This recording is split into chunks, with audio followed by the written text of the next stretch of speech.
ವೇದವಾಕ್ಯವನೆಲ್ಲ ಮೋಹದಿಂಗಂದೊಡನೆ ಬೋಧಿಸುತ್ತ ಜನರ ವೇದಾಮತಿ ಕೆಡಿಸಿರುವ ಸಾಧುನಿಗೆ ಮಣಿಯುವೆನೋ ಸಾಧುನಿಗೆ ಮಣಿಯುವೆನೋ ನಿಜವನ್ನರಿಸುವ ಶ್ರೀ ನಿಜ ಗುಣಿಯ ಗ್ರಂಥವನು ನಿಜವಾಗಿ ಬೇಳೆ ನಿಜ ಮುಳಗಿಸುವ ಸುಜನರಿಗೆ ನಿತ್ಯ ನಮಿಸುವೆನೋ ಸುಜನರಿಗೆ ನಿತ್ಯ ನಮಿಸುವೆನೋ ಬದ್ಧ ಜೀವರಿಗೆಲ್ಲ ಅದ್ವೈತ ಬೋಧಾದಿ ಶುದ್ಧರನ್ನಾಗಿ ಗೈದ ಶ್ರೀ ಸಿದ್ಧ ಸಿದ್ಧಾರೂಢರಿಗೆ ನಗನಂತೆ ಸಿದ್ಧಾರೂಢರಿಗೆ ನಗನಂತೆ ಬಾಳ ಬಲ ವೇದಾಂತಕ್ಕೆ ಸರಿ ಬಾಳ ಗಂಜನೆ ಕೇಳುವ ತನಕ ಬಾಳ ಕೂಗುತ್ತಲಿರುವರೆ ಶಾಸ್ತ್ರವೆಂಬುವ ನರಿಗಳು ಬಾಳ ಶಕ್ತಿಯ ಸಿಂಹಗರ್ಜನೆ ಬಾಳ ಕೇಳಿದ ಬಳಿಕ ಕೂಗವು ಬಾಳ ಕೇಳಲು ಬೇಕು ವೇದಾಂತೆಂಬ ಶಾಸ್ತ್ರವನ್ನು.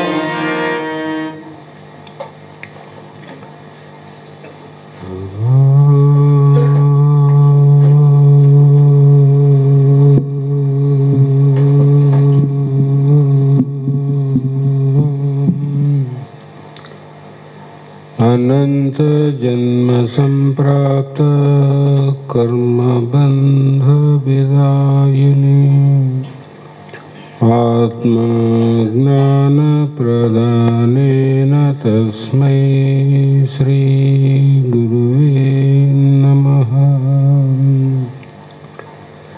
सिद्ध सद्गुरु पादाब्जं जननी जनकसतम् तत्वोपदेशकर्तारं नत्वा भक्तिपुरःसरम्. जगदादि जगद्गुरु अद्वैत सार्वभौम भक्ತರ ಮುಕ್ತರ ಕಲ್ಪವೃಕ್ಷ ಕಾಮಧೇನು ಶ್ರೀ ಸಿದ್ಧಾರೂಢ ಮಹಾಸ್ವಾಮಿಗಳ ಶ್ರೀ ಪಾದ ಪದ್ಮಗಳಿಗೂ ಆರೂಢ ಜ್ಯೋತಿ ಶಿವಪುತ್ರ ಮಹಾಸ್ವಾಮಿಗಳ ಶ್ರೀ ಪಾದಗಳಿಗೂ ವಂದಿಸಿ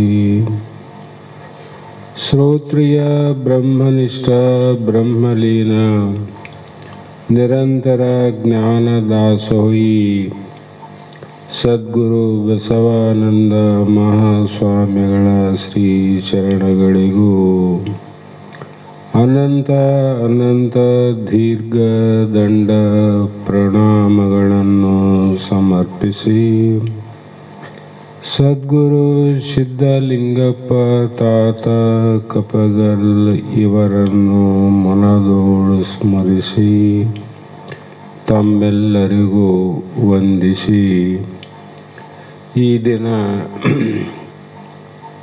ಶ್ರೀಮನ್ ನಿಜಗುಣ ಯೋಗಿಗಳು ರಚಿಸಿದಂಥ ಪರಮಾರ್ಥ ಗೀತೆ ಎನ್ನುವ ಗ್ರಂಥದ ಅಷ್ಟಮಗತಿಯ 7ನೆಯ ನುಡಿ ಇಂದಿನ ಆಧಾರದ ವಿಷಯವಾಗಿದ್ದು, ಹಿಂದಿನ ದಿನ ನಿನ್ನೆ ಯಾವ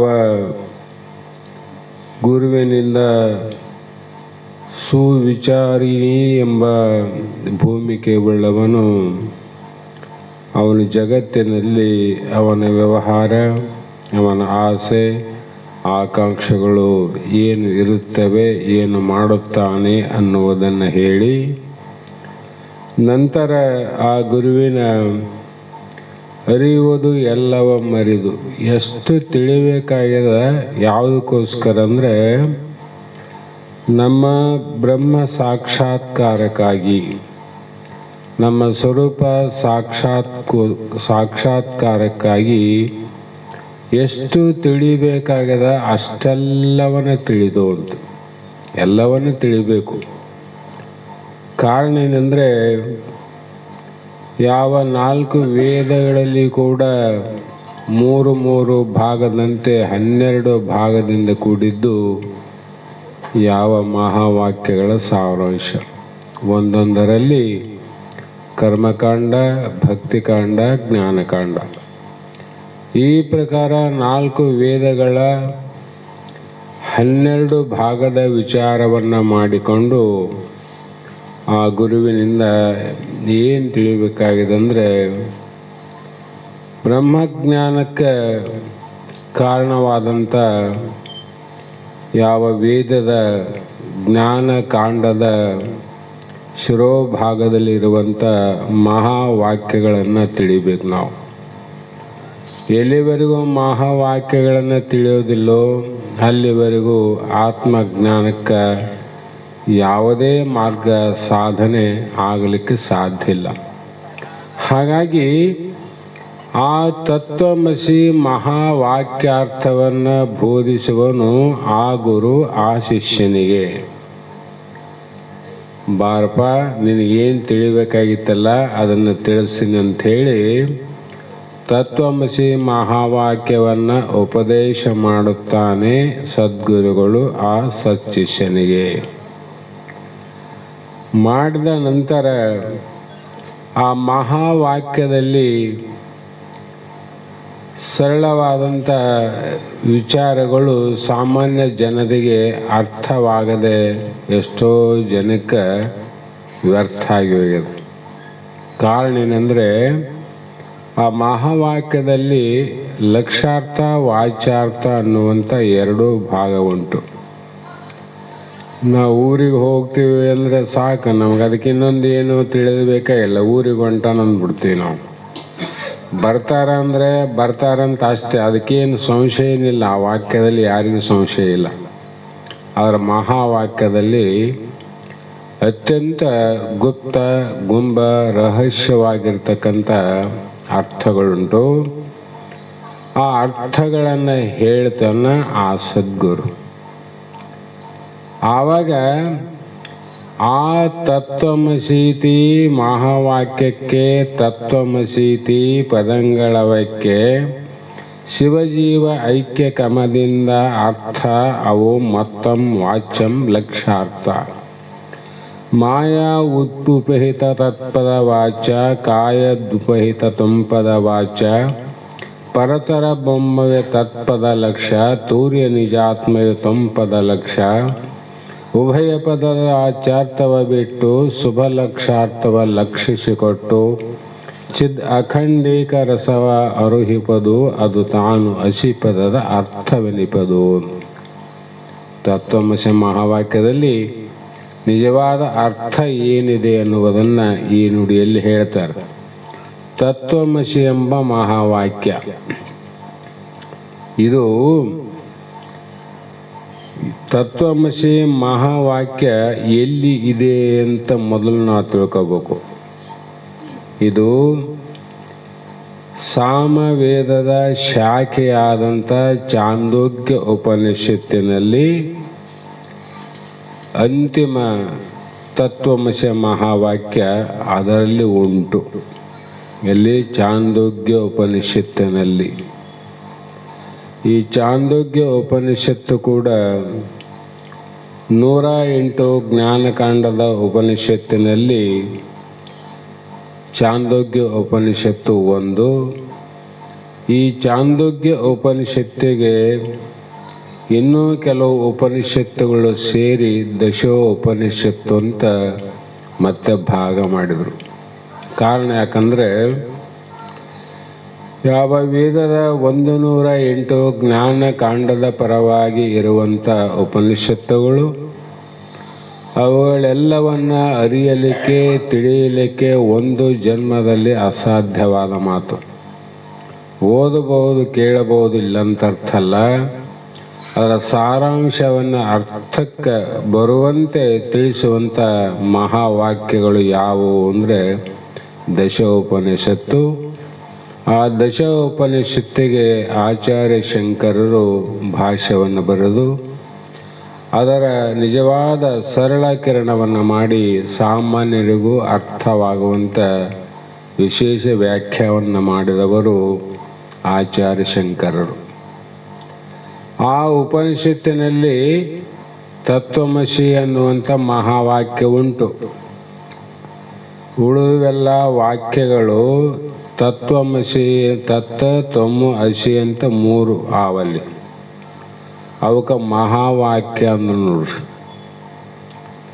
ಕಾರಣ ಏನಂದರೆ, ಒಂದು ದೊಡ್ಡ ಇವತ್ತು ರಾಮ ಮಂದಿರ ಆಗಿ ಎಷ್ಟೋ ದಿನ ಆದರೂ ಕೂಡ ಇವತ್ತಿನ ದಿನ ಶಿಖರದಲ್ಲಿ ಒಂದು ದೊಡ್ಡ ರಾಮಧ್ವಜವನ್ನು ಹೇರಿಸಿದರು ನಮ್ಮ ದೇಶದ ಪ್ರಧಾನಮಂತ್ರಿಗಳು. ಅಂದರೆ ಇಡೀ ಮಂದಿರಕ್ಕೆ ಶಿಖರ ಪ್ರಾಯವಾದದ್ದು ಯಾವುದಂದರೆ ಆ ಧ್ವಜ ಅಂತ ಅರ್ಥ. ಧ್ವಜ ಅಂದರೆ ಧರ್ಮ ಸಂಕೇತ. ಅದು ಯಾರೋ ಒಬ್ಬ ವ್ಯಕ್ತಿ ಸಂಕೇತ ಅಲ್ಲ, ಕುಲದ ಸಂಕೇತ ಅಲ್ಲ, ಜಾತಿ ಸಂಕೇತ ಅಲ್ಲ, ಅದು ಧರ್ಮ ಸಂಕೇತ, ಅದು ಜ್ಞಾನ ಸಂಕೇತ.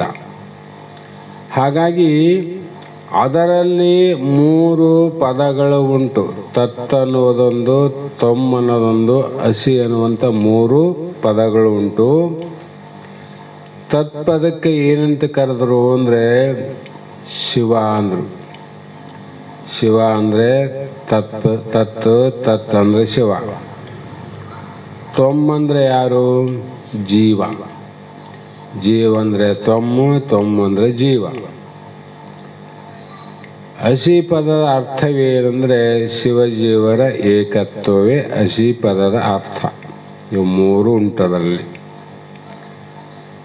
ಆ ತತ್ವಮಸಿ ಮಹಾವಾಕ್ಯಕ್ಕೆ ತತ್ವಮಸೀತಿ ಪದಂಗಳು ಅವಕ್ಕೆ ಅಂದರು. ಅದರಲ್ಲಿ ಏನುಂಟು? ಶಿವಜೀವ ಅಪರೋಕ್ಷನಾದ ಜೀವನು ಐಕ್ಯ ಅಂದರೆ ಅಭೇದ ಆಗಬೇಕು, ಭೇದ ಇರಬಾರ್ದು. ಕ್ರಮವಾಗಿ ಅರ್ಥಗಳಿರುವವು ಅಂತ ಹೇಳಿದರು. ಆ ಅರ್ಥದಲ್ಲಿ ಒಂದು ಲಕ್ಷಾರ್ಥ ಉಂಟು, ಇನ್ನೊಂದು ವಾಚಾರ್ಥ ಉಂಟು. ಎರಡು ಪ್ರಕಾರ.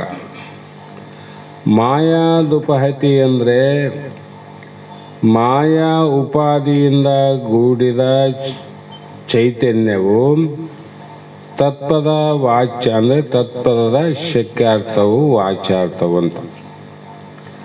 ಕಾಯಾದುಪಹಿತ ಶಾರೀರಾದಗಳಿಂದ ಕೂಡಿದ ಚೈತನ್ಯ ಏನದ, ಇದು ತೊಂಪದದ ಲಕ್ಷಾರ್ಥ ಜೀವ ಅಂತೀವಿ ನಾವು. ಜೀವ ಯಾರು, ಇಲ್ಲಿ ಶಿವ ಯಾರು ಅಂತ ವಿಚಾರ ಮಾಡಿದರೆ ನಿನ್ನೆ ದಿನನೇ ಹೋಗ್ಯದ. ಮಾಯೋ ಪ್ರತಿಬಿಂಬಿತ ಅದು ಶಿವ, ಅವಿದ್ಯಾ ಪ್ರತಿಬಿಂಬಿತ ಜೀವ. ಮಾಯಾ ಒಂದು ಉಪಾಧಿ, ಜೀವನು ಒಂದು ಉಪಾಧಿ, ಅವಿದ್ಯಾ ಅನ್ನುವಂಥದ್ದು ಉಪಾಧಿ. ಉಪಾಧಿಗಳ ಭೇದದಿಂದ ನೋಡಿದರೆ ಇವು ಸಮ ಆಗೋದಿಲ್ಲ. ಉಪಾಧಿಗಳಿಗೆ ಭೇದ ಅವ. ಆದರೆ ವಾಚಾರ್ಥಿಕ ಭೇದ ಉಂಟು ವಿನ ಲಕ್ಷಾರ್ಥದಲ್ಲಿ ಭೇದ ಇಲ್ಲ. ಅದು ಭಾಳ ಸರಳವಾಗಿ ಕೇಳಿರಿ ನೀವೆಲ್ಲ. ಮಹಾ ಆಕಾಶ ಅಂತ ಉಂಟು. ಜಗದಗಲ ಮಿಗಿಲಾಗದ ಆಕಾಶ ಸಣ್ಣದಾದೇನದು. ಆ ಬಯಲು ಈ ಮಠದೊಳಗೆ ಬಂದ ಕಾರಣ ಇದು ಅಳತಿಗೆ ಬಂತು ನೋಡ್ರಿ. ಇಷ್ಟೇ ಉದ್ದ ಅದ, ಇಷ್ಟೇ ಅಗಲ ಅಂತ ಅದ. ಇದರಲ್ಲಿ ಮತ್ತೆ ಇನ್ನೊಂದು ಒಂದು ಗಡಿಗೆ ಅನ್ನುವುದು ಏನನ್ನ ಇಟ್ಟಾಗ ಅದರಲ್ಲೂ ಆಕಾಶ ಅದ. ಆಕಾಶ ಅಂದರೆ ಬಯಲಾದಲ್ಲ. ಈ ಕೊಡದ ಬಯಲಿಗೂ ಮಠದ ಬಯಲಿಗೂ ಸಮ ಆಗ್ತದೇನು ಅಂದ್ರೆ ಆಗೋದಿಲ್ಲ. ಯಾಕಂದ್ರೆ ಮಠ ದೊಡ್ಡ ಬಯಲಾದ. ಮಠದಾಗ 60-70 ಮಂದಿ ಕೂಡ್ತೀವಿ ಸರಿ ಕುಂತ್ರೆ. ಕೊಡದಾಗ ಎಷ್ಟು ಮಂದಿ ಕೂಡ್ತೀವಿ? ಒಬ್ಬರು ಕುಂದ್ರಕ್ಕೆ ಬರಂಗಿಲ್ಲ, ಭೇದ ಆದಿಲ್ಲ. ಆದರೆ ಈ ಮಠಾಕಾಶ ಘಟಾಕಾಶವನ್ನು ಅಭೇದ ಮಾಡಕ್ಕೆ ಬರಂಗಿಲ್ಲ. ಭೇದನೆ. ಇದು ದೊಡ್ಡದಾಯ್ತು, ಅದು ಸಣ್ಣದಾಯ್ತು. ಒಂದು ಹೆಂಗಾಗ್ತದ? ಇಲ್ಲಿ ಶಿವ ಜೀವ ಒಂದು ಅಂತಾರೆ ಅವರು, ಏಕತ್ವ. ಅಂದಾಗ ಏಕತ್ವ ಹೇಗೆ ಮಾಡಬೇಕು ಅಂದರೆ ಈ ಮಠವನ್ನು ನೋಡಬಾರದು ನಾವು, ಆ ಕೊಡವನ್ನು ನೋಡಬಾರದು. ಕೊಡದಾಗೂ ಬೈಲಾದಲ್ಲ, ಮಠದಾಗೂ ಬೈಲಾದ. ಈ ಬೈಲಿಗೆ ಭೇದ ಅದೇನು? ಬೈಲು ಅಭೇದ ಅಂತ. ಮಠದಲ್ಲಿರುವ ಬೈಲೆ ಘಟದಲ್ಲಿ, ಘಟದಲ್ಲಿ ಇರುವ ಬೈಲೆ ಮಠದಲ್ಲಿ. ಘಟ ಮಠ ಎರಡು ಬಿಚ್ಚಿದಾಗ ಅದು ಹೊಡೆದೋಯ್ತು, ಇದು ಬಿದ್ದೋಯ್ತು. ಈ ಬೈಲೇನಾಯ್ತು? ಮಹಾಬೈಲಾಯ್ತಿಲ್ಲ, ದೊಡ್ಡ ಬೈಲು. ಮೊದಲೇ ದೊಡ್ಡದಾದ, ಅದು ಉಪಾದಿಯಿಂದ ಮಠದಲ್ಲಿ ಸ್ವಲ್ಪ ದೊಡ್ಡದಾಯಿತು, ಕೊಡದಲ್ಲಿ ಸ್ವಲ್ಪ ಸಣ್ಣದಾಗಿತ್ತು. ಹಾಗಾಗಿ ಜಗತ್ತಿನ ದೃಷ್ಟಿಯಿಂದ ನೋಡಿದಾಗ ಈಶ್ವರ, ದೇಹ ದೃಷ್ಟಿಯಿಂದ ನೋಡಿದಾಗ ಜೀವ. ದೊಡ್ಡದಾಗಲೇ ಜಗತ್ತು. ಈ ಜಗತ್ತಿನ ದೃಷ್ಟಿಯಲ್ಲಿ ನೋಡಿದಾಗ ಅದೇನಂದರೆ ಘಟಾಕರ್ಷಿದ್ದಂಗೆ ಎಲ್ಲ ಕಡೆ ಅದು ವಸ್ತು ಉಂಟು, ಪರಮಾತ್ಮ. ಇಲ್ಲಿ ಸಣ್ಣದಾಯಿತು. ಯಾಕಂದರೆ ಶರೀರ ಸಣ್ಣದಿದ್ದದಕ್ಕೆ ಜೀವಾತ್ಮ ಚೈತನ್ಯ ಸಣ್ಣದು ಕಾಣ್ತದೆ. ಅದು ಸಣ್ಣದೇ ಇರಲಿ ದೊಡ್ಡದೇ ಇರಲಿ, ಸ್ವರೂಪದಲ್ಲಿ ಒಂದೇ ಆವಿಲ್ಲ. ಕೊಡ ಸಣ್ಣದೇ ಇರಲಿ, ಮಠ ದೊಡ್ಡದೇ ಇರಲಿ, ಸ್ವರೂಪ ಬೈಲಲ್ಲಿ ಮಾತ್ರ ಒಂದೇ ಆವ, ಬೇರೆ ಬೇರೆ ಇಲ್ಲ. ಅದರಂತೆ ಒಂದೊಂದು ಪದಕ್ಕೆ ಒಂದೊಂದು ಅರ್ಥಗಳು ಉಂಟು ಅಂತ. ಅವೇ ಶಕ್ತಾರ್ಥವೆನಿಸುವುದು. ಈ ಶಕ್ಯಾರ್ಥಕ್ಕೆ ವಾಚಾರ್ಥವೆಂದು ಹೆಸರು ಉಂಟು. ಒಂದೊಂದು ಶಕ್ತಿ ಅದ ನೋಡ್ರಿ. ಈ ಮಠದಲ್ಲಿ 50 ಮಂದಿ ಕೂಡುವಂಥ ಶಕ್ತಿ ಅದ. ಗಡದಲ್ಲಿ ಒಂದು ಕೊಡ ನೀರು ತುಂಬುವಂಥ ಶಕ್ತಿ ಅದ. ಹೌದಲ್ಲ? ಇವಕ್ಕೆ ಹೇಗೆಂದರೆ ಘಟಪದಕ್ಕೆ ಕಲಶ, ಅಗ್ನಿಪದಕ್ಕೆ ಬೆಂಕಿ ಎಂಬ ವಾಚಾರ್ಥಗಳಿರುತ್ತವೆ ಅಂದರು. ಘಟ ಪದಕ್ಕೆ ಕೊಡ ಅನ್ನೋದಕ್ಕೆ ಅದಕ್ಕೆ ಕಲಶ ಅಂತೀವಿ. ಅಗ್ನಿ ಅಂದಾಗ ಅದಕ್ಕೆ ಬೆಂಕಿ ಅಂತೀವಿ ನೋಡ್ರಿ. ಇವು ವಾಚಾರ್ಥಗಳಲ್ಲ, ಲಕ್ಷಾರ್ಥ ಅಲ್ಲ. ಕಾರಣ ಈ ಶಕ್ತಾರ್ಥ ಸಂಬಂಧವೇ ಲಕ್ಷಾರ್ಥವೆನಿಸುವುದು. ಅದರ ಶಕ್ತಿ ಏನದ ಅದೇ ಲಕ್ಷಾರ್ಥ. ಇವೆಲ್ಲ ವಾಚಾರ್ಥ. ಹೀಗೆ ಶಾಸ್ತ್ರದಲ್ಲಿ ಜಹತಿ ಅಜಹತಿ ಜಹದ ಅಜತಿ ಅಂದರೆ ಬೆಟ್ಟ ಲಕ್ಷಣ, ಬಿಡದ ಲಕ್ಷಣ, ಬೆಟ್ಟ ಬಿಡದ ಲಕ್ಷಣ, ಈಗೊಂದು 3 ಪ್ರಕಾರ. ಒಂದು ಎಷ್ಟ ನೋಡ್ರಿ. ತತ್ವಮಸಿ ಮಹಾವಾಕ್ಯಕ್ಕೆ ಹೋಗಿ ತಿಳಿಬೇಕಂದ್ರೆ ಎಷ್ಟು ಕಷ್ಟ ಅದ. ಒಮ್ಮೆಲೆ ತಿಳಿತು ನಮಗಂದ್ರೆ ಹೆಂಗೆ ತಿಳಿತದಂತ ತಿಳಿಯಕ್ಕೆ ಸಾಧ್ಯ ಇಲ್ಲ. ಕಾರಣ ಇಲ್ಲಿ ಒಂದು ದೃಷ್ಟಾಂತ ಕೊಡ್ತಾರೆ. ಗಂಗಾಯಾಮ್ ಘೋಷ ಅಂತ ಒಂದು, ಶೋಣೋ ಧಾವತಿ ಅನ್ನುವುದು ಇನ್ನೊಂದು, ಸೋಯಂ ದೇವದತ್ತ ಅನ್ನುವುದು ಮತ್ತೊಂದು. 3 ಶಬ್ದಗಳಿಗೆ ಲಕ್ಷಾರ್ಥ ವಾಚಾರ್ಥದನ್ನು ಹೇಳ್ತಾರೆ. ಕೆಲವೊಂದು ಹಿಡಿಯೋದಾದ, ಕೆಲವೊಂದು ಬಿಡೋದಾದ, ಬಿಟ್ಟು ಬಿಡದೇ ಇರುವಂಥದ್ದು ಇನ್ನೊಂದಾದ. ಆ ರೀತಿ ತಿಳ್ಕೊಬೇಕಂತ. ಸಾಮಾನ್ಯ ತತ್ವಮಸಿ ಮಹಾವಾಕ್ಯ ಉಪದೇಶ ಮಾಡಿದರೆ ಆಯ್ತು ನಾ ಪರಬ್ರಹ್ಮ ಆದೆ ಅಂತ ಯಾರಂತಾರ, ಅದು ಅವರಿಗೆ ಗೊತ್ತು. ಅದು ಅವ್ರಿಗೆ ಗೊತ್ತು ಹೆಂಗಾಗದು, ಏನಾಯಿತು, ಅದನ್ನ ಹೇಳೋಕ್ಕೆ ಬರೋಂಗಿಲ್ಲ. ಒಬ್ಬ ವ್ಯಕ್ತಿ ದಾರಿ ಹೊಂಟಿದ್ದ. ಒಂದು ಊರು ದಾರಿ ಕೇಳಿದ. ಈ ಊರು ಎಲ್ಲಿ ಬರ್ತದ ದೇವಸೂರು ಅಂತ ಕೇಳಿದಾಗ ಆತ ಕೃಷ್ಣ ಹೊಳೆ ಅದ, ಹೊಳೆಯಲ್ಲಿ ಒಂದು ಹಳ್ಳಿ ಉಂಟು ಅಂತ ಹೇಳಿದ. ಎಲ್ಲಿ? ಹೊಳೆಯಲ್ಲಿ ಗೊಲ್ಲರ ಹಳಿ ಉಂಟು, ಹಳ್ಳಿ ಆದಲ್ಲಿ. ದೇವಸೂರು ಸಮೀಪ ಅಂತ ಹೇಳಿಲ್ಲ, ಹೊಳೆಯಲ್ಲಿ ಗೊಲ್ಲರ ಹಳ್ಳಿ ಉಂಟಂದ. ಅಂದಾಗ ಮತ್ತೆ ಇನ್ನೊಬ್ಬತ್ತೇನಂದ, ಅಲ್ಲಿ ಕೆಂಪು ಓಡುತ್ತದೆ, ಅವನೇ ದೇವದತ್ತ ಅಂದ. ದೇವದತ್ತ ಯಾರು ಅಂತ ಕೇಳಿದ್ರೆ ಅಲ್ಲಿ ಕೆಂಪು ಓಡ್ತದಲ್ಲ ಅದೇ ದೇವದತ್ತ ಅಂತ ಅವನಂದ. ಈ ರೀತಿ ವಿಚಾರವನ್ನು ಮಾಡಿದಾಗ ನಾವು ಹೇಗೆ ತಿಳ್ಕೋಬೇಕು ಅಂದರೆ, ಗಂಗಾ ಪದಕ್ಕೆ ಪ್ರವಾಹ ರೂಪ ಜಲವು ವಾಚಾರ್ಥ ನೋಡ್ರಿ. ಗಂಗೆ ಅಂದರೆ ನೀರು, ನೀರಿನ ಪ್ರವಾಹಕ್ಕೆ ಹೊಳೆ ಅಂತೀವಿ. ಈ ರೀತಿ ಅದರಲ್ಲಿ ಹಳ್ಳಿ ಇರುವುದು ಅಂತ ಹೇಳಿದ. ಅಲ್ಲಿ ನೋಡಿ ಹಳ್ಳಿ ಅಂತ ಹೇಳಿದ್ರೆ ಗೊಲ್ಲರ ಹಳ್ಳಿ ಇಲ್ಲಿ ಅದಂದರೆ ಗಂಗಾ ನದಿಯಿಂದಿದ್ದ. ಈಗ ನದಿಯಾಗ ಗಂಗಾ ನದಿ ಗೊಲ್ಲರ ಹಳ್ಳಿ ಇರಕ್ಕೆ ಬರ್ತದೇನು? ಸಾಧ್ಯ ಅದೇನು? ಇಲ್ಲಲ್ಲ. ಮತ್ತು ಅಲ್ಲಿ ಹೆಂಗೆ ತಿಳ್ಕೋಬೇಕು? ಏನು ಆದಂತೇಳಿ ಅಲ್ಲಿ ಹುಡುಕಾಡಬೇಕು, ಅಥವಾ ಅದರ ವಾಚಾರ್ಥವನ್ನು ಬಿಟ್ಟು ಲಕ್ಷ್ಯಾರ್ಥವನ್ನು ತಿಳಿಬೇಕು. ಹಾಗೆ ವಾಚಾರ್ಥಕ್ಕೆ ಸಂಬಂಧವಾದ ತೀರದಲ್ಲಿ ಹಳ್ಳಿ ಇರುವುದೊಂದು ಲಕ್ಷಣ ಅಷ್ಟೇ. ಅದು ಲಕ್ಷಣ ಹೇಳಿದ ಸಮೀಪ ಆದಂತ ಹೇಳಕ. ಈ ಅರ್ಥದಲ್ಲಿ ಸಂಪೂರ್ಣ ವಾಚಾರ್ಥವನ್ನು ತ್ಯಾಗ ಮಾಡಿದ್ದರಿಂದ ಇದು ಜಹಾತಿ ಲಕ್ಷಣ ಎನ್ನುವುದು. ಇದು ಹೆಚ್ಚಿಗೆ ಹೇಳ್ಬಿಟ್ಟು ನೋಡು, ಹೆಚ್ಚಿನ ವಾಕ್ಯ ಹೇಳಿದ್ನಿಲ್ಲ. ಅಲ್ಲಿರೋಕ್ಕೆ ಸಾಧ್ಯ ಅದೇನು? ಅಲ್ಲಿ ಏನು ತಿಳ್ಕೋಬೇಕು? ಗಂಗಾ ನದಿ ದಡದಲ್ಲಿ ಅಥವಾ ತೀರದಲ್ಲಿ ಗೊಲ್ಲರ ಹಳ್ಳಿ ಆದಂತ ಹಿಡಿಬೇಕಾದ. ಅಲ್ಲಿ ಏನು ಬಿಡಬೇಕು? ನದಿ ಬಿಡಬೇಕು, ಹಳ್ಳಿ ಹಿಡಿಬೇಕು. ಅಂದಾಗ ತಾನು ಕೇಳಿದ ಹಳ್ಳಿ ಅವನಿಗೆ ಜ್ಞಾನ ಆಗ್ತದಿಲ್ಲ. ಹಾಗೆ ಇಲ್ಲಿ ಕೆಂಪು ಬಣ್ಣವು ಓಡುವುದು ಅಸಂಭವ. ಬಣ್ಣ ಎಲ್ಲೇನು ಓಡ್ತದೇನು? ಕೆಂಪಾಗಲಿ, ಹಸಿರಾಗಲಿ, ಹಳದಾಗಲಿ, ನೀಲಿ ಆಗಲಿ, ಅದು ಓಡೋಕ್ಕೆ ಸಾಧ್ಯ ಇಲ್ಲ. ಅಲ್ಲೇನು ಅರ್ಥ ಮಾಡಬೇಕು?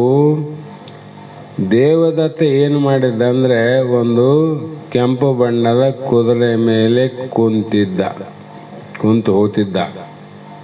ಇವನೇನು ಹೇಳಿದ? ಕೆಂಪು ಬಣ್ಣದ ಓಡ್ತದಲ್ಲ ಅವನೇ ದೇವದತ್ತ ಅಂದ ನೋಡಿ. ಹೇಳವನು ಹಿಂಗೆ ಹೇಳಿದ. ಕುದುರೆ ಮೇಲೆ ಕುಂತು ಓಡಿಸೋನು ದೇವದತ್ತ ಅಂದ್ರೆ ಬೇರೆ ಇತ್ತು. ಅದು ಕೆಂಪು ಓಡ್ತದಂದ ಇವನು ಕುದುರೆಯೇ ದೇವದತ್ತ ಅಂತ ಅರ್ಥ ಆಯ್ತಲ್ಲ. ಅಲ್ಲಿ ಕುದುರೆ ದೇವದತ್ತ ಆಗ್ಲಿಕ್ಕೆ ಸಾಧ್ಯ ಅದೇನು? ಇಲ್ಲ. ಇಲ್ಲಿ ಕೆಂಪು ಬಣ್ಣ ಬಿಡಬೇಕು, ಕುದುರೆ ಎಂಬ ಅರ್ಥವನ್ನು ಮಾಡಿದ್ದರಿಂದ ಇದು ಅಜಹಾತ ಲಕ್ಷಣ ಅನಿಸುವುದು. ಮತ್ತೆ ಒಂದು ಹೆಚ್ಚಿಗೆ ಆಯ್ತಿಲ್ಲಿ. ಹೀಗೆ ಎರಡೂ ಲಕ್ಷಣಗಳು ಮಹಾವಾಕ್ಯದಲ್ಲಿ ಸಂಭವಿಸುವುದಿಲ್ಲ. ಪರತರ ಬೊಮ್ಮವೇ ತತ್ಪದ ಲಕ್ಷ್ಯ, ತೂರ್ಯ ನಿಜಾತ್ಮವೇ ತ್ವಂಪದ ಲಕ್ಷ್ಯ. ಉಭಯ ಪದದ ವಾಚಾರ್ಥವ ಬಿಟ್ಟು, ಇವೆರಡು ಪದಗಳ ವಾಚಾರ್ಥವನ್ನು ಬಿಟ್ಟು ಲಕ್ಷ್ಯ ಅರ್ಥವನ್ನು ಸ್ವೀಕರಿಸುವ ಮೂರನೇ ಭಾಗ ಏನದ? ಎರಡು ಭಾಗ ಬಿಡೋದು, ಮೂರನೇ ಭಾಗ ತ್ಯಾಗ ಲಕ್ಷಣವೇ ಸಂಭವಿಸುತ್ತದೆ. ಅದಕ್ಕೆ ಇಲ್ಲಿ ತತ್ವಮಸಿ ಮಹಾವಾಕ್ಯದಲ್ಲಿ ಭಾಗ ತ್ಯಾಗ ಲಕ್ಷಣದಿಂದ ಮಹಾವಾಕ್ಯವನ್ನು ತಿಳಿಬೇಕು. ಭಾಗ ಮಾಡಬೇಕು, ಭಾಗ ಮಾಡಿ ವಾಚಾರ್ಥವನ್ನು ತ್ಯಾಗ ಮಾಡಬೇಕು, ಲಕ್ಷ್ಯಾರ್ಥವನ್ನು ಸ್ವೀಕಾರ ಮಾಡಬೇಕು. ಆವಾಗ ನಮ್ಮ ಆತ್ಮಜ್ಞಾನದ ಅನುಭವ ಆಗ್ತದ. ಈ ರೀತಿ ಚೈತನ್ಯವೇ ಲಕ್ಷ್ಯವೆನಿಸುವುದು ಅಂದರು. ಇಲ್ಲೇನದ? ಚೈತನ್ಯವೇ ನಮ್ಮ ನಿಜವಾದ ಲಕ್ಷ್ಯಾರ್ಥ ಅಂತ. ಹೀಗೆ ತತ್ವ ವಾಚಾರ್ಥವನ್ನು ಹೇಳಿ ಮಾಯ ಉಪಾದಿಯಿಂದ ಒಡಗೂಡಿದ ಚೈತನ್ಯವೇ ಶಿವನು. ಚೈತನ್ಯ ಏನದ? ಅದೇ ಶಿವಸ್ವರೂಪ. ಬಯಲೇನದ? ಅಲ್ಲಿ ಬಯಲೇ ಶಿವ ಅಂದಂಗೆ ನಮ್ಮ ಚೈತನ್ಯವೇ ಇಲ್ಲಿ ಶಿವನ ಸ್ವರೂಪ. ಅವನು ಹೇಗಿದ್ದಾನಂದರೆ ಸರ್ವಶಕ್ತಿ, ಸರ್ವಜ್ಞ, ವಿಭು, ಈಶ, ಸ್ವತಂತ್ರ, ಪರೋಕ್ಷ, ಬಂಧ ಮೋಕ್ಷರಹಿತ ಈ ಧರ್ಮಗಳಿಂದ ಯುಕ್ತನಾದ್ದರಿಂದ ತತ್ಪದ ವಾಚ್ಯವೆನಿಸುವುದು.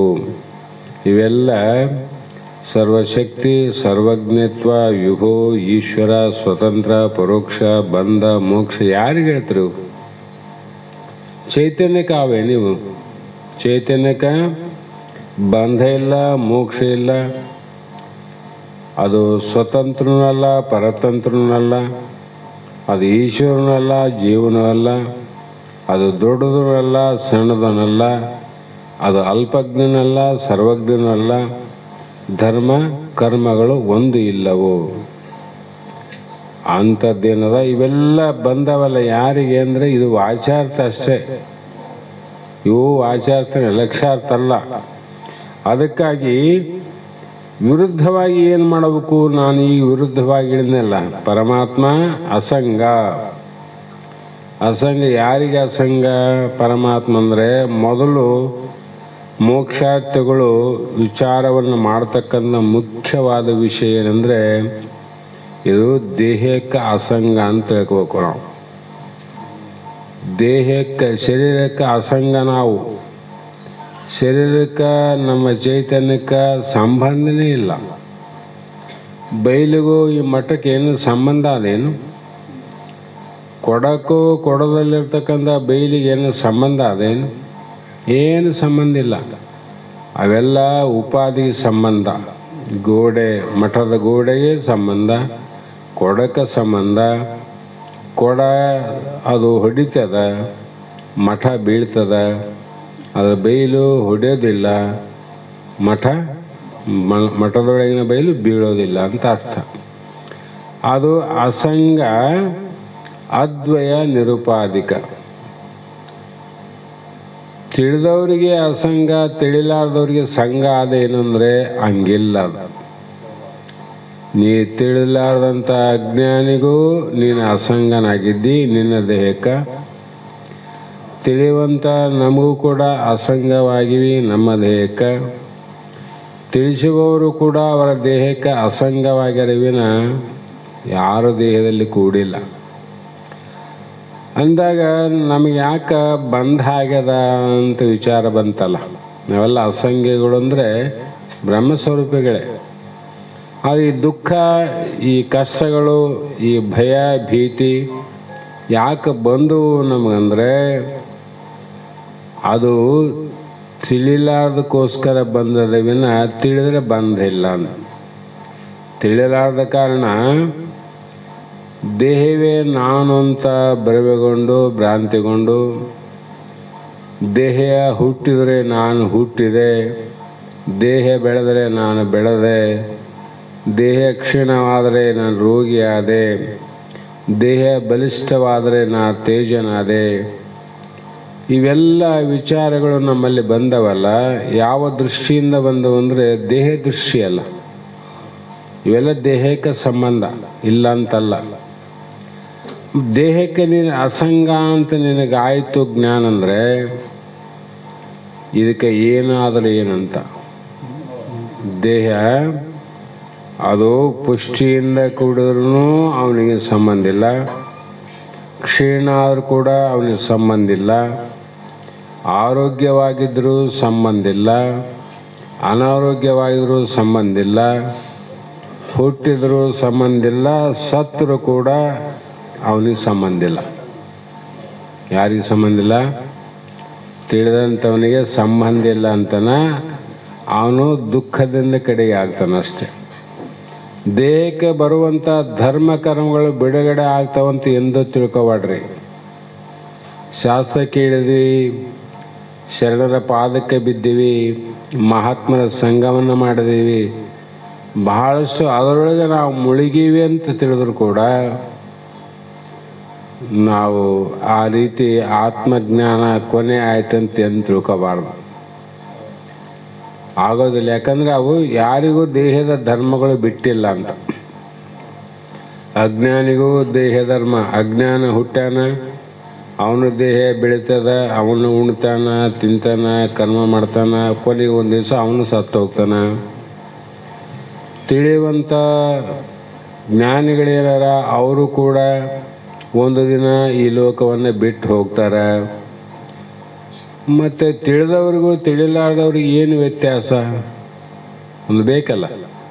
ನಾವು ಬಹಳ ಪುಣ್ಯ ಕಾರ್ಯ ಮಾಡ್ತೀವಿ, ಬಹಳ ಧರ್ಮ ಕಾರ್ಯಗಳನ್ನು ಮಾಡೀವಿ, ಅವರು ಏನು ಮಾಡಿಲ್ಲ, ಪಾಪಿಗಳಾರ, ಕಳ್ಳರಾರ, ಸುಳ್ಳ್ರಾರ, ಅವರಿಗೆ ಭಗವಂತ ಭಾಳ ಚಂದ ಇಟ್ಟನ, ಒಳ್ಳೆಯ ಮಾರ್ಗದಲ್ಲಿ ಹೋಗ್ತೀವಿ, ನಮಗೆ ಕಷ್ಟ ಕೊಟ್ಟನಂತ ನಾವು ಅಂತೀವಲ್ಲ.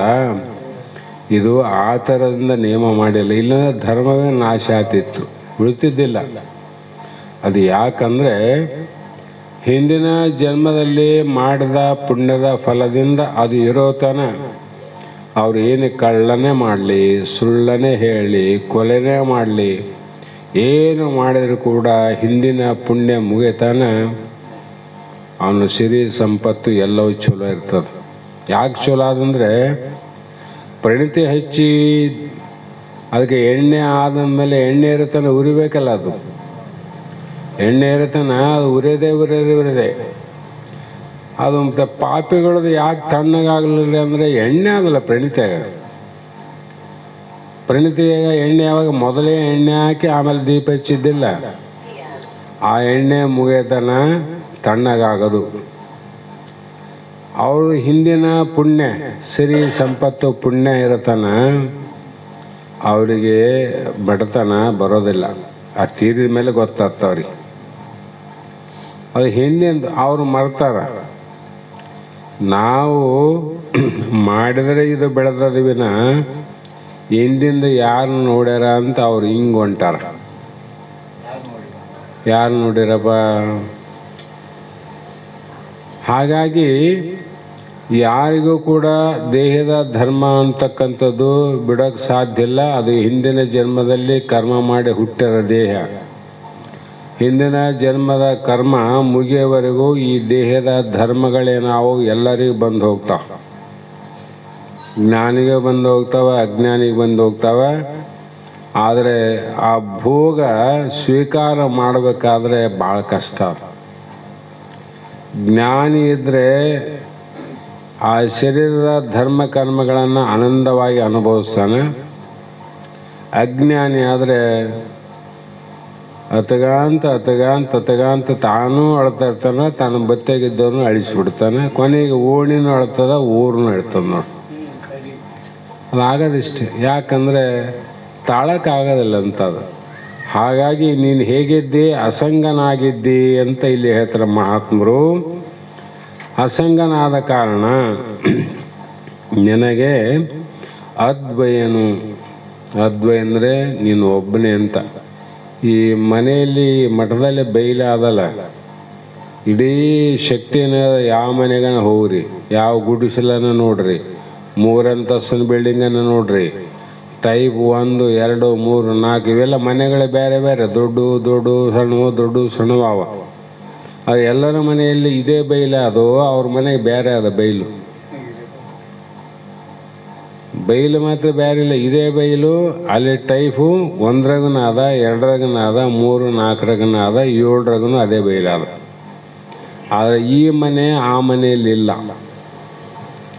ದೊಡ್ಡ ಮನೆ ಅವ ಆಫೀಸರ್ಸ್ ಮನೆ, ಆ ಮನೆ ಇಲ್ಲೇ ಅದೇನು ಇಲ್ಲಿಲ್ಲ. ಈ ಸಣ್ಣ ಮನೆ ಅಲ್ಲಿಲ್ಲ.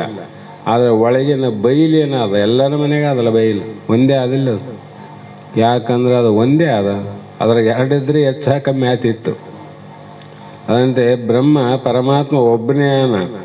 ಹಾಗಾಗಿ ಅಣುರೇಣು ತೃಣಕಾಷ್ಟದಲ್ಲಿ ಕೂಡ ಅವನು ಒಬ್ಬನೇ ಅನ. ನಮಗೆ ಬಹಳ ಜನ ಕಾಣ್ತಾರಂದರೆ ಅದಕ್ಕೆ ಒಂದೇ ಒಂದು ಪ್ರಮಾಣ ಮೇಲಿನ ಮೇಲೆ ಹೇಳ್ತಾ ಇರ್ತೀವಿ. ಆಕಾಶದೊಳಿರುವ ಚಂದ್ರನೊಬ್ಬನೇ ಅಂತ. ಆಕಾಶದಾಗ ನೋಡಿದಾಗ ಒಬ್ಬ ಸೂರ್ಯ ಒಬ್ಬ ಚಂದ್ರ ಕಾಣ್ತಾರಲ್ಲ, ಇಬ್ಬರು ಕಾಣ್ತಾರೇನು? ಒಬ್ಬನೇ ಚಂದ್ರ ಒಬ್ಬನೇ ಸೂರ್ಯ. ಆದರೆ ಜಲ ತುಂಬಿದ ಕುಂಭದೋಳು ಕೆಳಗಡೆ 1,000 ನೀರು ತುಂಬಿದ ಕೊಡ ಇಟ್ಟರೆ ಆ ಕೊಡದೊಳಗಿನ ನೀರಿನಲ್ಲಿ 1000 ಚಂದ್ರಮನ 1000 ಸೂರ್ಯರ ಪ್ರತಿಬಿಂಬ ಕಾಣ್ತದೆ. ಹೌದಿಲ್ಲ? ಸೂರ್ಯ 1000 ಮಂದಿ ಯಾರೇನು? ಒಬ್ಬನೇ ಹೆಂಗೆ ಕಣ್ಣಪ್ಪ? ಒಬ್ಬನೇ 1000 ಆದದ್ದು ಎದರಿಂದ ಆದಂತ? ತಾನು ಸಂಕಲ್ಪ ಮಾಡಿ ಆಗಿಲ್ಲ, ಅಥವಾ ಸಿದ್ಧಿಯಿಂದ ಆಗಿಲ್ಲ, ತಪಸ್ಸಿನಿಂದ ಆಗಿಲ್ಲ, ಏನಿಂದಿಲ್ಲ. ಅದು ಹೇಗಾದ? ನಿರುಪಾಧಿಕ. ಉಪಾಧಿ ಇಲ್ಲದಾಗ ಅದು ಒಂದೇ.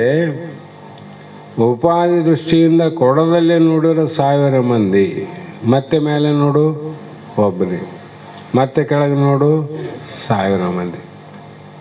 ಅಂದರೆ ಅವನು 1000 ಆಗಿಲ್ಲ, 1000 ತೋರೋದು ಬಿಟ್ಟಿಲ್ಲ. ಹೌದಿಲ್ಲ? ಈ 1000 ಹೆಂಗಾದ್ರು ಅಂದರೆ 1000 ಅವನಾಗಿಲ್ಲ.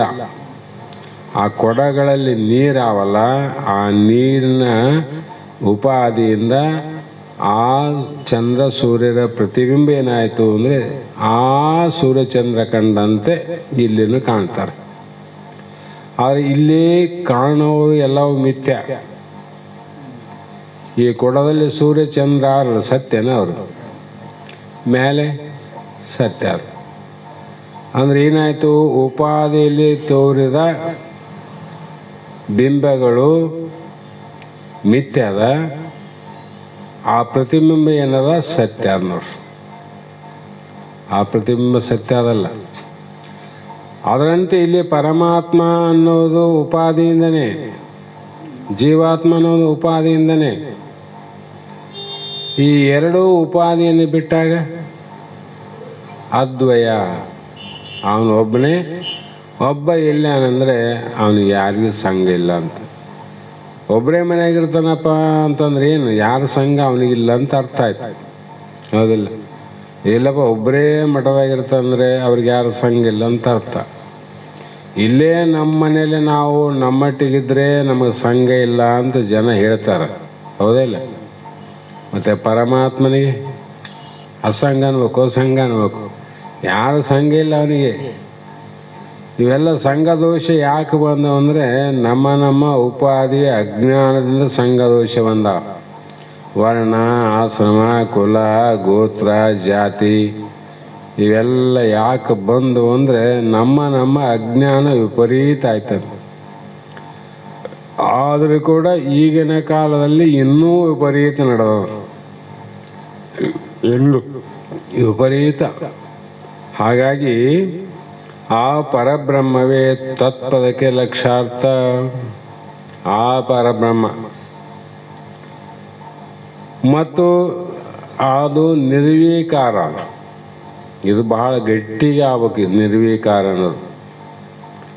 ನಮ್ಮದು ದೃಷ್ಟಿ ಎಲ್ಲಿ ಹೋಗಿ ಕೆಟ್ಟದಂದರೆ ಆಕಾರದ ಕಡೆ ಹೋಗಿ ಕೆಡ್ತದೆ.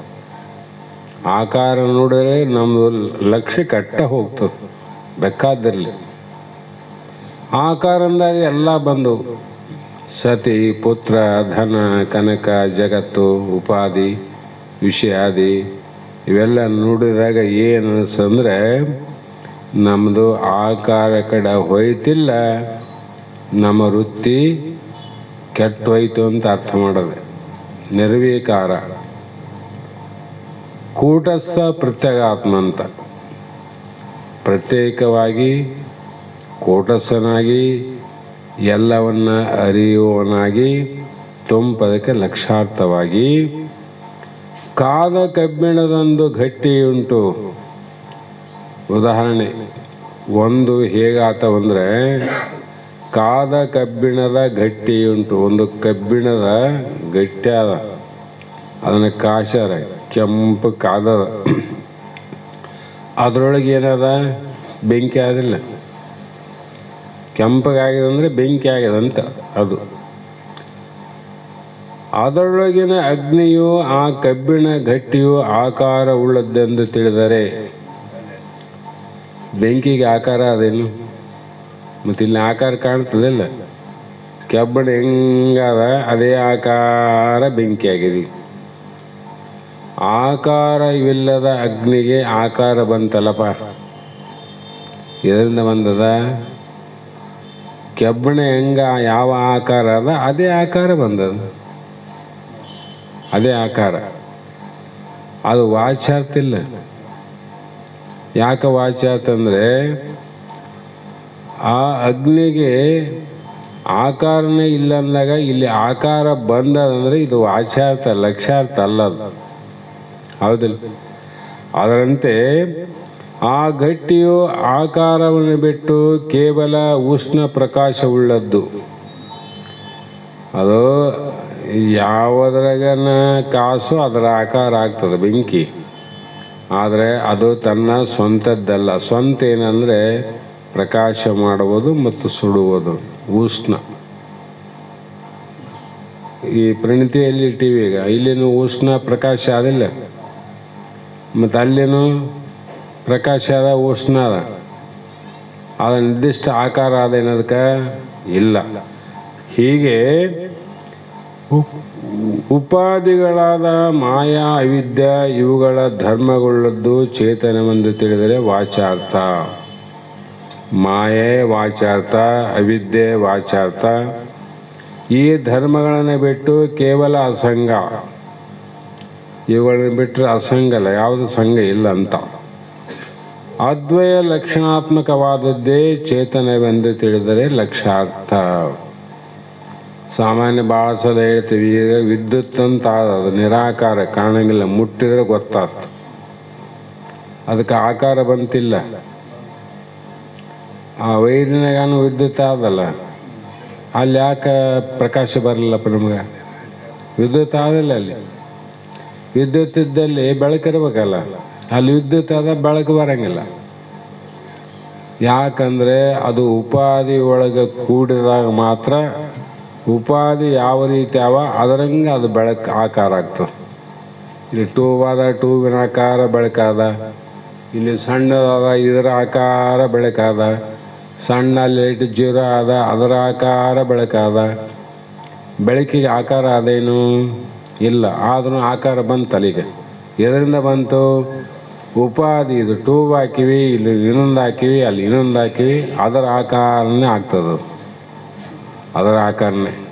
ಹಾಗಾಗಿ 84 ಲಕ್ಷ ಜೀವರಾಶಿಗಳಲ್ಲಿ ಆ ಚೈತನ್ಯ ಅನ್ನುವಂಥದ್ದು ಒಂದೇ ಅದ. ಆಯಾ ಜೀವರಾಶಿಗಳ ಪಾಪ ಪುಣ್ಯ ಅನುಸಾರವಾಗಿ ಏನು ದೇಹಗಳು ಬಂದವ, ಅವೆಲ್ಲ ಟ್ಯೂಬ್ ಲೈಟ್ ಇದ್ದಂಗೆ, ಬಲ್ಬ್ ಇದ್ದಂಗೆ, ಜೀರೋ ಇದ್ದಂಗೆ, ಇನ್ನೊಂದಿದ್ದಂಗೆ. ಆದರೆ ಅದ್ರ ಒಳಗಿರ್ತಕ್ಕಂಥ ಪ್ರಕಾಶ ಮಾತ್ರ ಇದ್ರಾಗ ಕರೆಂಟ್ ಬೇರೆ, ಇದ್ರಾಗ ಕರೆಂಟ್ ಬೇರೆ, ಆ ಫ್ಯಾನಿಗೆ ಕರೆಂಟ್ ಬೇರೆ, ಕುಕ್ಕರಿಗೆ ಬೇರೆ ಅಂತ ಅದೇನು ಇಲ್ಲ. ಅವು ಹೆಂಗೆ ಉಪಾಧಿ ಅವ. ಗ್ರೈಂಡರ್ ಹಾಕಿದ್ರೆ ಗರ್ರ ಅಂತ ಇರ್ತದೆ, ಫ್ಯಾನ್ ಹಾಕಿದ್ರೆ ಗಾಳಿ ಆಗ್ತದೆ, ಫ್ರಿಜ್ ಕೆಡಲಾದಂಗೆ ಮಾಡ್ತದೆ. ಇದಕ್ಕೆಲ್ಲ ಮೂಲ ಕಾರಣ ಯಾವುದು? ವಿದ್ಯುತ್ ಅಲ್ಲ. ಅದು ಒಂದೊಂದು ವಿದ್ಯುತ್ ಬೇರೆ ಬೇರೆ ಇಲ್ಲ, ಎಲ್ಲದಕ್ಕೂ ಒಂದೇ. ಅದಕ್ಕಾಗಿ ಇಲ್ಲಿ ಈಶ್ವರನಲ್ಲಿ ಅಲ್ಪಶಕ್ತಿ ಅಲ್ಪಜ್ಞತ್ವಾದಿ ಧರ್ಮಗಳು ಜೀವನದಲ್ಲಿರುತ್ತವೆ, ಈಶ್ವರನಲ್ಲಿ ಇಲ್ಲ ಅಂತ. ನಾವು ಅಲ್ಪಜ್ಞ ಅಂತ ತಿಳ್ಕೊಂಡೇವಲ್ಲ, ನಮ್ಮಲ್ಲಿ ಅಲ್ಪ ಶಕ್ತಿ ಅದ, ಬಹಳ ದೊಡ್ಡ ಶಕ್ತಿ ಇಲ್ಲ. ಯಾಕೆ ದೊಡ್ಡ ಶಕ್ತಿ ಇಲ್ಲ ಅಂದರೆ ಉಪಾಧಿ ಚಿಕ್ಕದಿದ್ದಕ್ಕಾಗಿ ಶಕ್ತಿ ಕೂಡ ಅದರ ಆಕಾರ ಆಗ್ತದೆ. ಸಣ್ಣ ಹುಡುಗರು ಜಾತ್ರೆಯಲ್ಲಿ ಪೀಪಿ ತಗೊಂಡು ಗಾಳಿ ಹೊಡಿತಾರಿಲ್ಲ, ಇದು ಆಕಾರ ಆಗ್ತದೆ. ಅದೇ ಗಾಳಿ ಸೈಕಲ್ ಟ್ಯೂಬಲ್ಲಿ ಹೊಡೋದ್ರಾಗೆ ಹಿಂಗಾಗ್ತದೆ. ಲಾರಿಯಲ್ಲಿ ಹಾಕಿದ್ರೆ ದೊಡ್ಡದಾಗ್ತದೆ. ಲಾರಿಯಲ್ಲಿದ್ದು 10 ಟನ್ ಭಾರವನ್ನು ಹೊಡ್ತದೆ, ಗಾಳಿನೆಲ್ಲ. ಸೈಕಲಲ್ಲಿ 2 ಮಂದಿ ಕುಂತು ಆರಾಮ್ ಹೋಗ್ತಾರೆ. ಇದು ಕೈಯಲ್ಲಿ ಹಿಂಗಂದ್ರೆ ಟಪ್ ಅಂತ ಹೊಡೆದೋಗ್ತದೆ, ಹೊಡಿತಾರಿಲ್ಲ. ಗಾಳಿ ಒಂದೇ ಅದು, ಬೇರೆ ಬೇರೆ ಅದು ಒಂದೇ ಗಾಳಿ. ಹೀಗೆ ಇವು ಪರಸ್ಪರ ವಿರೋಧವಾಗಿರೋದ್ರಿಂದ ಜೀವೇಶ್ವರಿಗೆ ಐಕ್ಯವು ಘಟಿಸುವುದಿಲ್ಲ, ಉಪಾದಿಯಿಂದ ಘಟಿಸುವುದಿಲ್ಲ. ಈ ಬೆಳಕು ಒಂದೇ ಆದಿಲ್ಲ. ಆ ಲೈಟು ಈ ಲೈಟು ಒಂದಿಲ್ಲ, ಬೆಳಕು ಒಂದ. ಬೆಳಕನ್ನು ನೋಡ್ಬೇಕು ನಾವು. ಇದ್ರಾಗೂ ಬರೋದು ಅದೇ ಬೆಳಕದ, ಅದ್ರಾಗೂ ಅದೇ ಬೆಳಕದ. ಹಾಗಾಗಿ ಈ ಉಭಯ ಪದಗಳ ವಾಚಾರ್ಥವನ್ನು ಬಿಟ್ಟು ತತ್ಪದ ಲಕ್ಷ್ಯ ಪದವಾದ ಪರಬ್ರಹ್ಮ, ತ್ವಂಪದ ಲಕ್ಷ್ಯವಾದ ಪ್ರತ್ಯಗಾತ್ಮ ಸ್ವರೂಪನಾಗಿದ್ದು, ಹೇಗೆ ಹೂತಪ್ರೂತ ಭಾವದಿಂದ ಅಭೇದ ನಿಶ್ಚಯವನ್ನು ಮಾಡುತ್ತಿರಲಿಕ್ಕೆ ಪರೋಕ್ಷ ಪರಿಚಯತ್ವ ಭ್ರಾಂತಿಗಳು ನಷ್ಟವಾಗುತ್ತವೆ. ಅಲ್ಲಿವರೆಗೂ ಜಪ್ಪ ಎಂದು ಹೋಗೋದಿಲ್ಲ. ಇವು ಸಾಲ ಕೊಟ್ಟವನು ಹೋಗ್ಬೋದು, ಏನನ್ನ ಹೇಳ್ಕೊಂಡ್ರೆ ಹೋತಾನ. ಒಂದೊಂದು ಸಲ ವಿಚಾರ ಮಾಡಿದ್ರೆ ಆಯುಷ್ಯ ಕೊಟ್ಟಂಥ ಯಮಧರ್ಮ ಕೂಡ ಕೆಲವು ಸಲ ವಾಪಸ್ ಹೋಗೋ ಪ್ರಸಂಗ ಬಂತು ಮಾರ್ಕಂಡೇಯ ಪುರಾಣದಲ್ಲಿ. ಅಂಥವೆಲ್ಲ ಘಟನೆ ನಡೆದವ. ಆದರೆ ಈ ಜನನ ಮರಣ ಅನ್ನುವಂಥ ಬಂಧನದಿಂದ ಬಿಡುಗಡೆಯಾಗಿ ಒಬ್ಬ ಮಹಾತ್ಮ ಪುಣ್ಯಾತ್ಮನ ಆಗಬೇಕಾದ್ರೆ ಈ ಕಾರ್ಯ ಮಾಡತನ ಆಗೋದಿಲ್ಲ ನೋಡು, ಹೋಗೋದಿಲ್ಲ ಇವು. ಅಂದರೆ ಎಷ್ಟು ದೊಡ್ಡದಾದಂಥ ಅರ್ಥ ಆಯ್ತಿದ್ರು. ಭಾಳ ದೊಡ್ಡದಾದ. ಈ ನಮ್ಮ ಬಂಧನವನ್ನು ನಾವೇ ಕಳ್ಕೋಬೇಕು. ಇನ್ನೊಬ್ರು ಕಳ್ಕೋಕೆ ಬರೋಂಗಿಲ್ಲ. ಅವ್ರ ಬಂಧನ ಅವ್ರು ಕಳ್ಕೋಬೇಕು, ನಮ್ಮ ಬಂಧನ ನಾವು ಕಳ್ಕೋಬೇಕು. ಉಳಿದ ಬಂಧನಗಳೇನಾವ ಒಬ್ರಿಗೊಬ್ಬರು ಕಳ್ಕೊಂಬಕ್ಕೆ ಬರ್ತಾವೆ. ಶ್ರಾದ್ದ ಅಂತ ಕರ್ಮ ಮಾಡ್ತಾರೆ, ಇನ್ನೊಂದು ಕರ್ಮ ಮಾಡ್ತಾರೆ. ಸತ್ತು ಎಷ್ಟೋ ದಿನ ಆಗಿರ್ತದೆ. ದೀಪಾವಳಿಯಾಗ ಹಾಕೋದು, ಮತ್ತು ನಡೆಯೋದು, ಅವ್ರಿಗೇನು ಮಾಡೋದು, ಉಣಿಸೋದು, ನೈವೇದ್ಯ ಇಡೋದು, ಇವೆಲ್ಲ ನಡೀತಾವೆ. ಇವೆಲ್ಲ ಮಾಡ್ಬೋದು, ಇಲ್ಲ ಅಂತಲ್ಲ. ಆ ಬಂಧನ ಕಳ್ಕೋಬೇಕಾದ್ರೆ ನಿನ್ನ ನೀ ತಿಳ್ಕೊಬೇಕಾದ್ರೆ ಅಲ್ಲಿವರೆಗೂ ಹೋಗೋದಿಲ್ಲ. ಈ ರೀತಿ ಅಖಂಡ ಚಿದ್ರೂಪವೇ ನೀನು ಇದ್ದಿ ಎಂದು ಹೇಳುವುದೇ ಅಶಿ ಪದದ ಅರ್ಥ. ಏನದ? ಅಖಂಡ ಚಿದ್ರೂಪ ನೀನಿದ್ದಿ ಅಂದರೆ ಎಲ್ಲ ಮನೆಗಳು ಬೇರೆ ಅವ, ಮನೆಗಳ ಆಕಾರ ಬೇರೆ ಅವ, ಮನೆಗಳ ಅಳತೆಗಳು ಬೇರೆ ಅವ. ದೇವ್ರ ಮನೆ ಬೇರೆ ಅದ, ಅಡಿಗೆ ಮನೆ ಅಳತೆ ಬೇರೆ ಅದ, ಬೆಡ್ರೂಮ್ ಅಳತೆ ಬೇರೆ ಅದ, ಹಾಲಿನ ಅಳತೆ ಬೇರೆ ಅದ, ವರಾಂಡದ ಅಳತೆ ಬೇರೆ ಅದ. ಎಲ್ಲ ಬೇರೆ ಬೇರೆ ಅದೆಲ್ಲ. ಆದರೆ ಎಲ್ಲದರ ಒಳಗೆ ಇರುವಂಥ ಇದು ಬೈಲ ಅದಲ್ಲ, ಅದು ಸಮ ಅದಿಲ್ಲ. ದೇವ್ರ ಮನೆಗೂ ಅದೇ ಬೈಲ ಅದ, ಅಡಿಗೆ ಮನೆಗೆ ಅದೇ ಬೈಲ ಅದ, ಬಾತ್ರೂಮ್ನಾಗ ಅದೇ ಅದ, ವಾಶ್ರೂಮ್ನಾಗೂ ಅದೇ ಅದ, ಕಿಚನ್ ರೂಮ್ನಾಗ ಅದೇ ಅದ, ಬೆಡ್ರೂಮ್ಗೂ ಅದೇ ಅದ. ನೋಡ್ರಿ ಯಾಕೆ ಅದಾದಂದರೆ ಅದು ಈ ಮನೆ ಕಟ್ಟಿ ರೂಮ್ ಮಾಡೋದಕ್ಕಿಂತ ಮುಂಚೆನೂ ಆದ ಬೈಲು. ಮನೆ ಕಟ್ಟಿದಾಗೂ ಅದು ಆದ. ನಾಳೆ ಇವೆಲ್ಲ ಬಿದ್ದೋದು ಅದು ಇರೋದೆ. ಯಾಕಂದ್ರೆ ಅಖಂಡ ಅಂದರು. ಅಖಂಡ ಅಂದ್ರೇನು? ಮೂರು ಕಾಲದಲ್ಲಿ ಯಾವುದು ಇರುವುದು ಅದು ಸತ್ಯ. ಅದರಂತೆ ನಮ್ಮಲ್ಲಿ ಬಂದಾಗ ಜಾಗ್ರ, ಸ್ವಪ್ನ, ಸುಷುಪ್ತಿ ಅವಸ್ಥೆಯಲ್ಲಿ ಯಾವ ಜ್ಞಾನ ಇದೆಯೋ ಆ ಜ್ಞಾನ ಸ್ವರೂಪವೇ ಸತ್ಯ. ಅದಕ್ಕಾಗಿ ನಾವು ಪ್ರಪಂಚ ಜಾಗ್ರಾವಸ್ಥೆಯಲ್ಲಿ ತಿಳ್ತೀವಿ. ಜಾಗ್ರದ ವ್ಯವಹಾರದ ವಸ್ತು ವಾಸನೆಯನ್ನು ಸ್ವಪ್ನದಲ್ಲಿ ತಿಳ್ತೀವಿ. ನಿದ್ರೆಯಲ್ಲಿ ಇದ್ದು ಎಲ್ಲವನ್ನು ಅರಿತೀವಿ. ಅಂದಾಗ ಮೂರು ಕಾಲದಲ್ಲಿ ನಾವು ಇದ್ದೀವಂತಿರೋ ಅಥವಾ ಇಲ್ಲ ಅಂತಿರೋ? ಇದ್ದೀವಂತ. ಆ ಇದ್ದದ್ದೇ ಅಶಿಪದ ಎಂದು ಹೇಳುವುದೇ ನಿಜವಾದ ಅರ್ಥ. ಇಲ್ಲೇನು ಮಾಡಬೇಕು ಅಂದರೆ ಮುಂದೆ ಅವರೇ ಹೇಳ್ತಾರೆ, ಆತನೇ ಈತನೆನಿಪ ವಾಕ್ಯಕ್ಕೆ ಈ ತೆರನಹುದು ಇಂತಿ ವಾಕ್ಯಕ್ಕೆ ಆ ಕಾಲಾಧಿಕವ ರೂಪಗಳು ಆ ಕಾಲಾಧಿಕವೇ ಈ ರೂಪಗಳು ಬಿಟ್ಟವ ನೋರ್ವನೆ ಎಂದೊಡೆ ಬಾಧ್ಯ ನೆಟ್ಟನ ನೋಡಿಂತೆಲ್ಲಿಯೇ ಬೋಧ್ಯ ಅಲ್ಲಿಯ ಸರ್ವಜ್ಞಾಧಿಕವ ಇಲ್ಲಿಯ ಕಿಂಚಜ್ಞತ್ವಾಧಿಕವ ನೇತಿಗಿಡದು ಪದವೆರಡರೊಳು ಉಳಿದ ಚೈತನ್ಯವೇ ಒಂದು ಎಂಬುದು ತಿಳಿದ ಲಕ್ಷಣವಿಂತಿ ಪದ ಲಕ್ಷಾರ್ಥ ಅಕ್ಷಯ ಪದವೆನಿಪದು ಪರಮಾರ್ಥ. ಆತನೇ ಈತನು ಅಂದ್ರೆ ಏನರ್ಥ? ಅವನೇ ಇವನು ಅಂತ ಅರ್ಥ. ಅವನೇ ಇವನು ಅಂತ ಅನ್ಬೇಕಾದ್ರೆ ಯಾವಾಗ ಹೇಳಕ್ ಬರ್ತದಂದ್ರೆ ಒಂದು ದೃಷ್ಟಾಂತ ಬರೀತಾರೆ. ಇದನ್ನು ನೀವು ಭಾಳ ಸಲ ಕೇಳಿರಿ. ಈ ಥರ ಹೆಂಗ ತಿಳ್ಕೋಬೇಕು ಅವನೇ ಇವನಂತಂದ್ರೆ, ಒಬ್ಬ ಸೋ ಅಯಂ ದೇವದತ್ತ ಅಂತ ಒಬ್ಬ ವ್ಯಕ್ತಿ, ಆತನೇ ಈತ ಎನ್ನುವ ವಾಕ್ಯದಲ್ಲಿ ವಿರುದ್ಧ ಧರ್ಮಗಳನ್ನು ತ್ಯಾಗ ಮಾಡಿ ಅವಿರುದ್ಧವಾದ ದೇವದತ್ತನ ಶರೀರವು ಹೇಗೆ ಲಕ್ಷಿಸಲ್ಪಡುತ್ತದೆಯೋ ಹಾಗೆ ತತ್ ತಂ ಪದಗಳಲ್ಲಿರುವ ವಿರುದ್ಧ ಧರ್ಮಗಳನ್ನು ತ್ಯಜಿಸಿ ಅವಿರುದ್ಧವಾದ ಒಂದು ಅಖಂಡ ಚೈತನ್ಯವೇ ಲಕ್ಷ್ಯವೆಂದರ್ಥ. ಹೇಗೆಂದರೆ ಈ ದೃಷ್ಟಾಂತ ಹೇಳಿದ್ರೆ ತಿಳಿತದ. ಒಬ್ಬ ಗೃಹಸ್ಥ ಕಾಶಿ ಯಾತ್ರೆಗೆ ಹೋಗಿದ್ದ.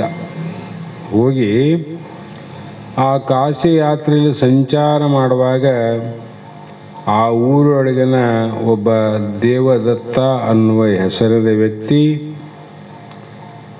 ಆ ದೇವದತ್ತ ಎಂಬ ಒಬ್ಬ ಬಾಲಕ ಇವನಿಗೆ ಭೇಟಿಯಾದ, ಸಂಚಾರ ಮಾಡುವಂಥವ್ರಿಗೆ ಭೇಟಿಯಾದ.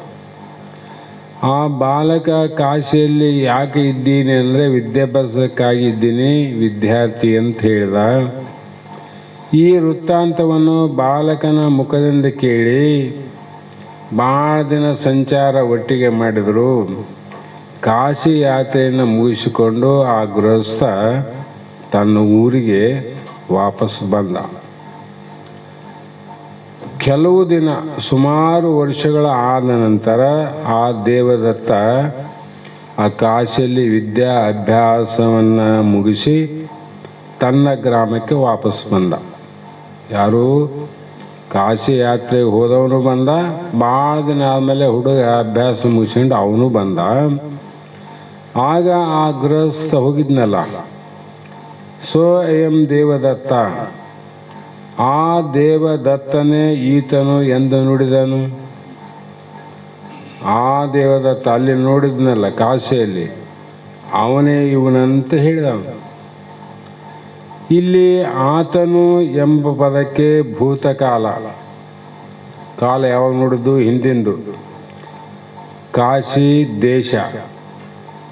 ಅವನು ಬಾಲ್ಯವನಾಗಿದ್ದ, ಆವಾಗ ಅವನು ವಿದ್ಯಾರ್ಥಿ ಆಗಿದ್ದ, ಮತ್ತು ಬ್ರಹ್ಮಚರ್ಯತ್ವಾದಿಗಳು ಅರ್ಥವಾಗುತ್ತವೆ. ಇಷ್ಟ ಆವುಡಿನಲ್ಲಿದ್ದು ಆವಾಗ ನೋಡಿದಾಗ. ಈಗ ಆತನೇ ಈತಂತಾನ ಅಂದಾಗ ಈ ಸ್ವದೇಶ, ಈಗ ಆ ದೇಶ ಇಲ್ಲ, ಪರದೇಶದಾಗಿಲ್ಲ, ಈ ಸ್ವದೇಶಕ್ಕೆ ಬಂದನ. ಅಲ್ಲಿ ಬಾಲಕನಾಗಿದ್ದ, ಈ ಯೌವನಾದ, ಮತ್ತು ಆವಾಗ ಅಲ್ಪಜ್ಞನಾಗಿದ್ದ, ಈಗ ಸರ್ವಜ್ಞನಾಗನ. ಆತನಲ್ಲಿ ಸನ್ಯಾಸತ್ವಾದಿಗಳು ಅರ್ಥವಾಗುತ್ತವೆ. ಆತನೇ ಈತ ಅಂತ ನಿಶ್ಚಯ ಮಾಡೋದು ಹೇಗೆ? ಇವನು ಹೆಂಗೆ ಆತನಪ್ಪ? ಅವನು ಬಾಲಕನ, ಇವನು ಯೌವನ ಅದ, ಅವನ ಕಾಶಿ ಅದ, ಇದು ಸ್ವದೇಶ ಅದ, ಇವನು ಹೆಂಗೆ ಆಗ್ತಾನ ಅಂದಾಗ ಅಲ್ಲಿ ವಿರುದ್ಧ ಅರ್ಥಗಳನ್ನ ಬಿಡಬೇಕಾಗ್ಯದ. ಆವಾಗ ನೋಡಿದ ಭೂತಕಾಲ, ಎಲ್ಲಿ ಸುಮಾರು ವರ್ಷದಿಂದ ನೋಡಿದ್ದು ಭೂತಕಾಲ. ಆವಾಗ ನೋಡಿದ್ದು ವಿದ್ಯಾರ್ಥಿ ಜೀವನ, ಬಾಲತ್ವ ಶರೀರ. ಈಗ ಅವನು ಯೌವನಾಗ್ಯಾನ, ಈಗ ವಿದ್ವಾಂಸ ಆಗ್ಯಾನ, ವಿದ್ಯೆ ಕಲ್ತಾನ. ಹೀಗೆ ಅವನ್ನ ಬಿಟ್ಟರೆ ಅವನ ದೇಹದ ಆಕಾರ ರೂಪ ಅವಾಗಿಂದ ಬೇರೆ, ಯೌವನದ ದೇಹದ ಆಕಾರ ರೂಪನೇ ಬೇರೆ. ಇವೆಲ್ಲವನ್ನ ಬಿಟ್ಟು ತತ್ಪದಕ್ಕೆ ಅರ್ಥವನ್ನು ಮಾಡೋದಾದರೆ ಏನು ನೋಡ್ಬೇಕೀಗ? ಈಗ ವರ್ತಮಾನ ಕಾಲದಲ್ಲಿ ಭೂತಕಾಲದ ಎಲ್ಲವನ್ನ ಬಿಟ್ಟು ವರ್ತಕಾಲದಲ್ಲಿ ನೋಡಿದರೆ ಇವು ಕಾಲ ದೇಶ ಪರಿಚ್ಛಿನ್ನವಿನ, ಆದರೆ ಸ್ವರೂಪ ಏನದ? ಅವನೇ ಇವನು, ಇವನೇ ಅವನು, ಬೇರೆ ಅಲ್ಲಲ್ಲ. ಹಾಗೆ ಸರ್ವಜ್ಞತ್ವ, ಸರ್ವಶಕ್ತಿತ್ವ, ಪರೋಕ್ಷತ್ವಾದಿ ಧರ್ಮಗಳು ಉಳ್ಳವನಿದ್ದಾನೆ ಈಶ್ವರ. ತ್ವಂಪದಕ್ಕೆ ಅಲ್ಪಜ್ಞನಾಗಿದ್ದು ಜೀವೇಶ್ವರ ಉಪಾಧಿಯಿಂದ ಭಾಗ ತ್ಯಾಗ ಲಕ್ಷಣೆಯು ಮಾಡುವುದೇ ನಿಜವಾದ ಅಶಿಪದದ ಅರ್ಥ. ಭಾಗ ತ್ಯಾಗ ಮಾಡಿಕೊಂಡು ಕಾಶಿ ಮಾಡಬೇಕು, ಇದು ಬಿಡಬೇಕು, ಅದು ಬಿಡಬೇಕು, ಇದು ಬಿಡಬೇಕು. ಇದಕ್ಕೆ ಇನ್ನೊಂದು ಉದಾಹರಣೆ ಹೇಳಿನಿ ಮತ್ತೊಮ್ಮೆ ಹೇಳ್ತೀನಿ, ಯಾಕೆಂದ್ರೆ ಜಲ್ದಿ ತಿಳಿಯಂಗಿಲ್ಲ ಇವು. ಒಂದು ಸಲ ಅಗಿಶೆಯಲ್ಲಿ ದೊಡ್ಡ ಗೌಡ್ರು ಕುಲಕರ್ಣಿ ಭಾಳ ಮಂದಿ ಅಗಿಶೆ ಕಾಲ ಮಾಡ್ಯಾರ. ಅವಾಗ ಮನೆ ಬಿಡೋರು ಗೌಡ್ರೆಲ್ಲ, ಮಾಲಿಗೌಡ್ರು, ಪೊಲೀಸ್ ಗೌಡ್ರು, ಅಗಿಶೆ ಮೇಲೆ ಕುಂದ್ರೋರು, ಯಾರನ್ನ ಬಂಧುಗಳೇ ಅವ್ರಿಗೆ ಯೋಗಕ್ಷೇಮ ವಿಚಾರ ಮಾಡ್ಕೊಂತ ಸಣ್ಣ ಪುಟ್ಟ ನ್ಯಾಯ ಬಂದ್ರೆ ಬಗೆಹರಿಸಿ ಅಂತ ಕುಂದ್ರವರು. ಆ ಸಮಯದಲ್ಲಿ ಒಬ್ಬ ಕುರುಬೆ ಇದ್ದ. ಏನು ಮಾಡಿದಂದರೆ ಸಂತಿಗೆ ಹೋಗಿ ಒಂದು ಕುರಿ ಮರಿಯನ್ನು ಖರೀದಿ ಮಾಡ್ಕೊಂಬಂದ. ಏನು ಮಾಡಿದ? ಕುರಿ ಮರಿನ ಖರೀದಿ ಮಾಡ್ಕೊಂಬಂದ. ಬಂದಾಗ ಅಗಿಸಲಿದ್ದು ಹೋಗ್ಬೇಕಲ್ಲ, ಏನಪ್ಪ ಎಷ್ಟು ಬಿತ್ತೆ, ಎಲ್ಲಿ ತಂದು, ಏನು ಅಂತ ಕೇಳಿದಾಗ ಇಂಥ ಸಂತಿಗೆ ಹೋಗಿದ್ದೆ, ಇಷ್ಟು ವರ್ಷದ ಮರಿ ಅದ, ಇಷ್ಟು ದುಡ್ಡು ಕೊಟ್ಟು ತಂದೆ ಅಂದ. ಭಾಳ ಚಲೋ ಆಯ್ತಾಗ ಅಂದರು. ಅವನು ಒಳಗೆ ಹೋದ. ಸುಮಾರು ಒಂದು 2 ವರ್ಷ ಆಗಿತ್ತು. ಆ ಮರಿನೇ ನೋಡಿದ್ದಿಲ್ಲ ಯಾರು. 2 ವರ್ಷ ಆದಮೇಲೆ ಅದೇ ದಾರಿಯಿಂದ ಅದೇ ಮರಿಯನ್ನ ಹೊಡ್ಕೊಂಡು ಬರ್ತಿದ್ದ ಕುರುಬ. ಆವಾಗ ಅವರೇ ಕುಂತಿದ್ರು, ಪುಣ್ಯಾತ್ಮರು ಕೇಳಿದರು, ಏನೋ ಇದು ಎಲ್ಲಿ ತಂದು, ಯಾವಾಗ ತಂದು, ಎಷ್ಟಕ್ಕೆ ತಂದು ಅಂತ ಕೇಳಿದ್ರು ಅವರು. ಇಲ್ಲಪ್ಪ ನಾನು ಎಷ್ಟಕ್ಕೂ ತಂದಿಲ್ಲ, ಇದು ತಂದಿಲ್ಲ, ಈಗಿಂದ ಅಲ್ಲ ಅಂದ. ಇದು ಯಾವಾಗಿಂದ ಅಂದ? ಆವಾಗ 2 ವರ್ಷದಿಂದ ನಾನೇನು ಬಂದಾಗ ಕೇಳಿದ್ರಲ್ಲ, ಅದೇ ಮರಿ ಇದು ದೊಡ್ಡ ಮರಿ ಆಗ್ಯದಂದ. ಅದೇ ಮರಿ ದೊಡ್ಡದಾಗ್ಯದಂದ. ಅದೇ ಇದೆ ಹಂಗೆ ಆಗ್ತದಂತ ಇವರು. ನೀವು ತಂದಾಗ ಅದು ಇಷ್ಟಿತ್ತು, ಹಿಂಗೆ ಇತ್ತು, ಸಣ್ಣ ಬಡುಕಲಾಗಿತ್ತು. ಮತ್ತು ಆವಾಗ 2 ವರ್ಷದಿಂದ ಅಂತಿದ್ದಿ, ಈಗ 2 ವರ್ಷ ಆಗಿ ಇಷ್ಟು ದಿನ ಕಾಲ ಅದೇ ಇದು ಇದೇ ಅದು ಹೆಂಗಾಗ್ತದ, ನಮಗೇನು ತಲೆ ಕೆಟ್ಟದೇನು, ನಾವೆಲ್ಲ ಗೌಡ್ರ ಮಂದಿ ಅಂದ್ರೆ ಅವರು. ಅಪ್ಪ ನೀವು ಗೌಡ್ರು ಇರ್ಬೋದು, ಇಲ್ಲಂತಲ್ಲ, ಅದೇ ಇದು ಅಂದ. ಅದೇ ಇದು ಅದೇ ಇದು ಹೆಂಗಾಗ್ತದಂತ ಇವರು.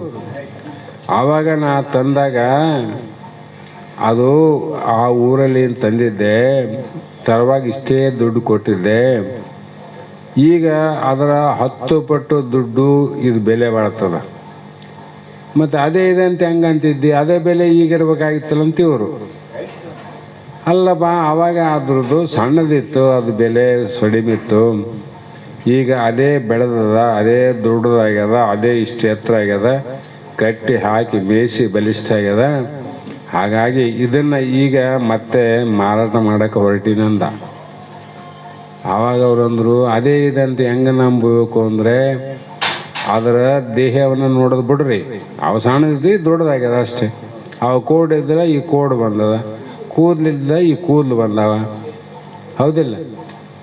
ಅವನ್ನ ಬಿಟ್ಟು ಅದನ್ನು ಮರಿ ಅನ್ನೋದು ಒಂದೇ ಅದಲ್ಲ, ಕುರಿ ಅನ್ನೋದು ಒಂದೇ ಹಿಡ್ಕೊಂಡು ನೋಡಿದ್ರೆ ಆ ಕುರಿನೇ ಈ ಕುರಿ, ಈ ಕುರಿನೇ ಆ ಕುರಿ ಅಂದ್ಬಿಟ್ಟ. ಹಂಗೆ ತತ್ವಮಸಿ ಮಹಾವಾಕ್ಯದಲ್ಲಿ ಆ ಪರಮಾತ್ಮ ಈ ಜೀವಾತ್ಮ ಹೆಂಗಾತನ, ಈ ಜೀವಾತ್ಮ ಆ ಪರಮಾತ್ಮ ಹೆಂಗಾತನ.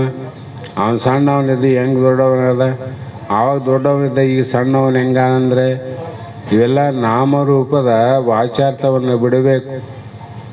ಎಲ್ಲರ ಅಂತರಂಗದಲ್ಲಿ ಏಕತ್ವವಾಗಿರತಕ್ಕಂಥ ಆತ್ಮ ಅನ್ನುವಂಥದ್ದು ಏನದ, ನಿರಾಕಾರ, ನಿರುಪಾಧಿಕ, ಅದ್ವಯ, ಅಸಂಗ ಅನ್ನುವುದನ್ನು ತಿಳ್ಕೊಂಡಾಗ ಅವಾಗ ಗೊತ್ತಾಯ್ತು, ಅದೇ ಮರಿ ಈಗ ಇದೇ ಮರಿ ಅದು ಅಂತ ಜ್ಞಾನದಾಗ ಆ ಪರಮಾತ್ಮನೇ ಜೀವಾತ್ಮ, ಈ ಜೀವಾತ್ಮೇ ಪರಮಾತ್ಮ ಅನ್ನುವಂಥ ನಿಶ್ಚಯ ಜ್ಞಾನ ಆಗುವುದು ಅನ್ನುವ ಮಾತಿಗೆ ಇವತ್ತು ಸಮಯನೂ ಆಗ್ತಾ ಬಂದದ.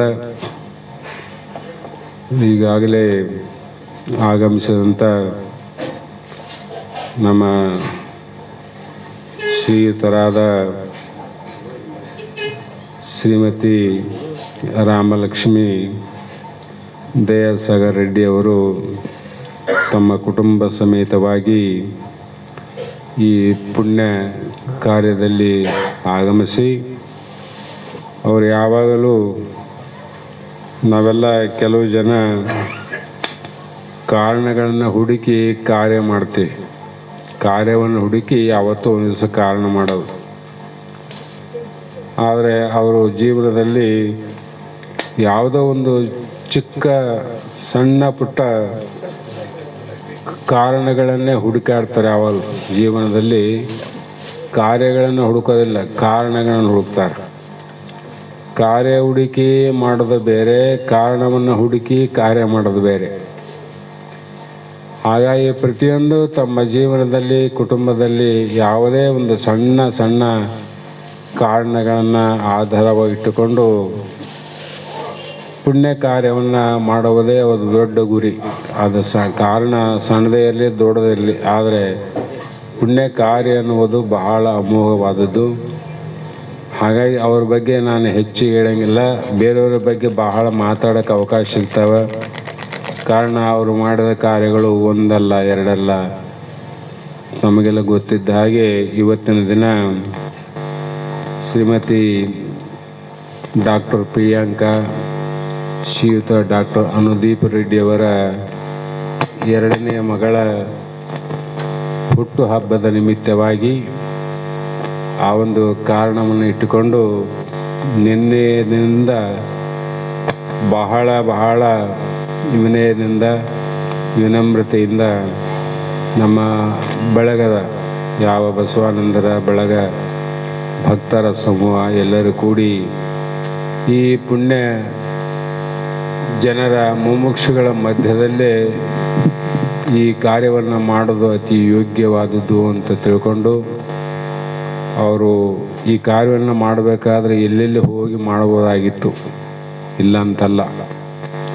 ಆದರೂ ಕೂಡ ಅವರ ಮನೋಭಾವ ಏನಂದರೆ ಶಾಸ್ತ್ರಾನುಗುಣವಾಗಿ ಜೀವನ ಅವ್ರು ನಡೆಸ್ತಾರೆ. ಅವರು ಬೇರೆಯವ್ರ ದೃಷ್ಟಿಯಲ್ಲಿ ವ್ಯಾವಹಾರಿಕ ಅನ್ನಿಸ್ಬೋದು, ಆದರೆ ಅವರ ಮನೋಗತದ ಅಭಿಪ್ರಾಯದಿಂದ ನಾನು ನೋಡ್ತಿದ್ದೀನಿ. ಶಾಸ್ತ್ರ ಗುಣಕ್ಕೆ ಅನುಗುಣವಾಗಿ ಕೊಡಬೇಕು ಉತ್ತಮ ಯಮಗಳಂ ಸತ್ಪಾತ್ರಕ್ಕೆ ದಾನಂ. ಅವ್ರದ್ದು ಏನಾದ ವಿಚಾರ ಅಂದರೆ ಏನೇ ಮಾಡಲಿ, ಎಂಥದೇ ಮಾಡಲಿ, ಅದು ಸ್ವಲ್ಪನೇ ಇರಲಿ ದೊಡ್ಡದೇ ಇರಲಿ, ಅದು ಸತ್ಪಾತ್ರಕ್ಕೆ ಸಲ್ಲಬೇಕು ಅನ್ನುವಂಥ ಶಾಸ್ತ್ರ ನಿಯಮದ ಅನುಗುಣವಾಗಿ 1000 ಜನಗಳಿಗೂ ಕೂಡ ಒಂದು ದಿನದಲ್ಲಿ ಅವರು ಯಾವ ಪ್ರಸಾದದ ವ್ಯವಸ್ಥೆಯನ್ನು ಎಷ್ಟೋ ಸಲ ಮಾಡ್ಯಾರ. ಇದೇನು ಹೊಸದಲ್ಲ. ಸರ್ವಜ್ಞ ಮೂರ್ತಿ ಹೇಳ್ಯಾನ, 10 ಕಳವನ ಎತ್ತಿ ಸಾಯಲು ಬೇಡ, ತತ್ವ ಬಲ್ಲ ಜ್ಞಾನಿಗೆ ತುತ್ತು ಅನ್ನವನಿಕ್ಕು ಸರ್ವಜ್ಞಾನ. ಎಷ್ಟು ಸರಳವಾಗಿ ಹೇಳ್ಯಾರ. ನಾವು ಪುಣ್ಯ ಸಾಧನೆ ಮಾಡಬೇಕಾದ್ರೆ ಸಾವಿರಾರು ನೂರಾರು ಕಾರ್ಯಗಳನ್ನು ಮಾಡಿ ನೀನು ಕೆಟ್ಟು ಹೋಗ್ಬೇಡ, ಸೋತು ಹೋಗ್ಬೇಡ. ತತ್ವ ಬಲ್ಲಂಥ ಜ್ಞಾನಿಗಳೆಲ್ಯಾರ, ಅವ್ರಿಗೆ ಒಂದೇ ತುತ್ತು ಅನ್ನವನ್ನಿಕ್ಕು ಸಾಕು ಸರ್ವಜ್ಞ. ಸಂದರ್ಭ ಬಂದಾಗ ನಿಮಗೆಲ್ಲ ಗೊತ್ತಿದೆ, ದುರ್ವಾಸ ಮುನಿಗಳು ಪಾಂಡವರ ಹತ್ತಿರ 60,000 ಮಂದಿ ಶಿಷ್ಯರನ್ನು ಕರೆದುಕೊಂಡು ಹೋಗಿ ಅಪರಾತ್ರಿಯಲ್ಲಿ ನಮಗೆ ಭೋಜನಕ್ಕೆ ಹಸಿವಾಗಿದೆ, ತೃಪ್ತಿಪಡಿಸಬೇಕು ಅಂತ ಅಂದಾಗ ಅದು ಅಸಾಧ್ಯದ ಮಾತು. ಅವರಿದ್ದುದು ಅಡವಿಯ ಕುಟೀರದಲ್ಲಿ, ತಮಗೆ ಅನ್ನ ನೀರು ಇಲ್ಲದೆ ಗಡ್ಡೆ ಗೆಣಸುಗಳನ್ನು ತಿಂದು ಬದುಕುವ ಕಾಲದಲ್ಲಿ 60,000 ಮುನಿಗಳಿಂದ ಒಡಗೂಡಿ ಏಕಕಾಲಕ್ಕೆ ಆಜ್ಞೆಯನ್ನು ಮಾಡಿದರೆ ಗತಿ ಏನಾಗ್ಬೋದು? ಆದರೆ ಅವರ ಗೃಹಸ್ಥಾಶ್ರಮ ಧರ್ಮ ಅದ, ಅತಿಥಿಗಳಿಗೆ ನೀಡಬೇಕಂತ ಅದ. ಕೊನೆಗೆ ಎಷ್ಟು ಮಂದಿ ನೀಡಿದರು ಅವರು?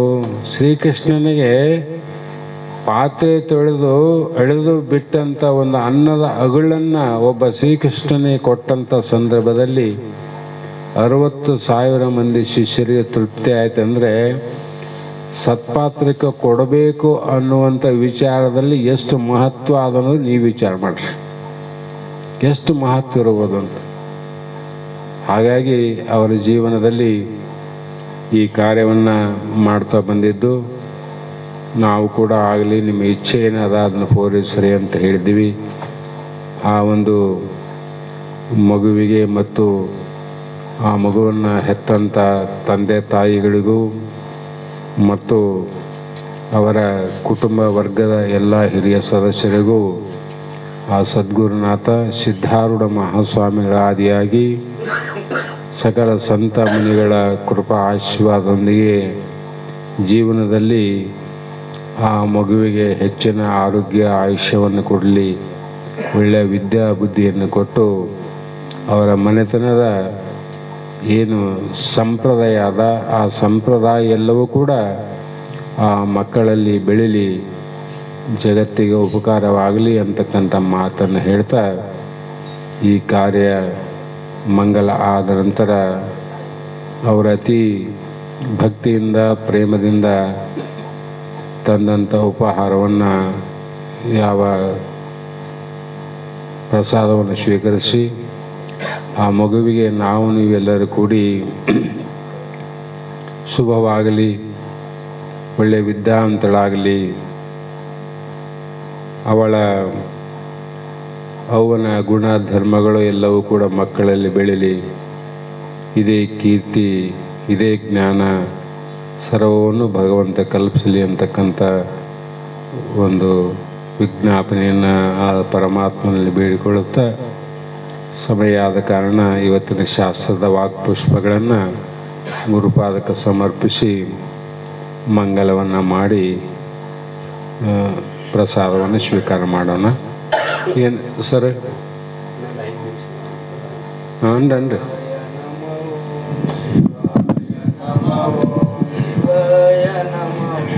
ಶಿವಾಯ ನಮಃ ಓಂ.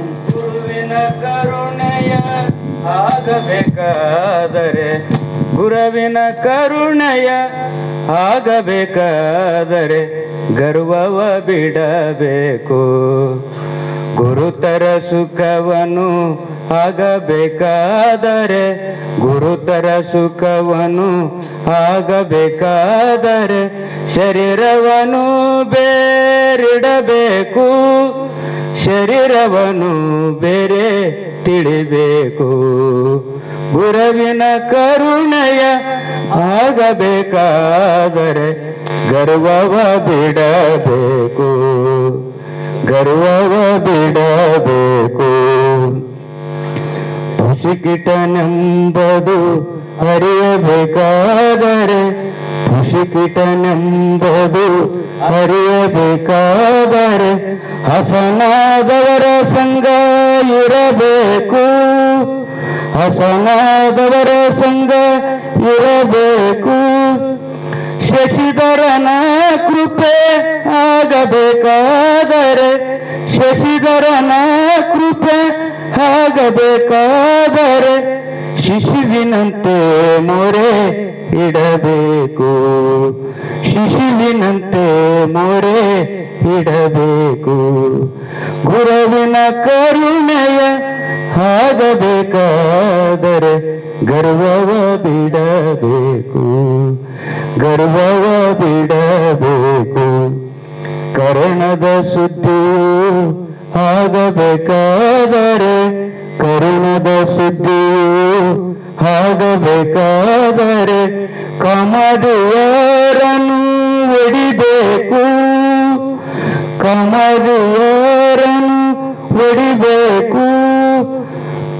ಕಾಮದಿಯರನ್ನು ಒಡಿಬೇಕು. ಇರತಿಯ ಭಾವವು ಬಲಿಬೇಕಾದರೆ ಇರತಿಯ ಭಾವವು ಬಲಿಬೇಕಾದರೆ ಪರಮನಿತಿಯ ಪಾರ್ವತಿಯನಬೇಕು. ಪರಮನಿತಿಯ ಪಾರ್ವತಿಯನಬೇಕು. ಗುರುವಿನ ಕರುಣೆಯ ಆಗಬೇಕಾದರೆ ಗರ್ವವ ಬಿಡಬೇಕು. ಮನದ ಸಂಶಯ ಹೋಗಬೇಕಾದರೆ ಮನದ ಸಂಶಯ ಹೋಗಬೇಕಾದರೆ ಮನದರಿದಾಟವ ತಡಿಬೇಕು. ಮನನದಿ ವಿಕೃತಿಗಳರಿಯಲೇಬೇಕು. ಅನುದಿನ ಸುಖಿತನಾಗಬೇಕಾದರೆ ಅನುದಿನ ಸುಖಿತನಾಗಬೇಕಾದರೆ ಮನದರಿದಾಟವ ತಡಿಬೇಕು. ಮನದರಿದಾಟವ ತಡಿಬೇಕು. ಗುರುವಿನ ಕರುಣೆಯ ಆಗಬೇಕಾದರೆ ಗರ್ವವ ಬಿಡಬೇಕು. ಗರ್ವವ ಬಿಡಬೇಕು.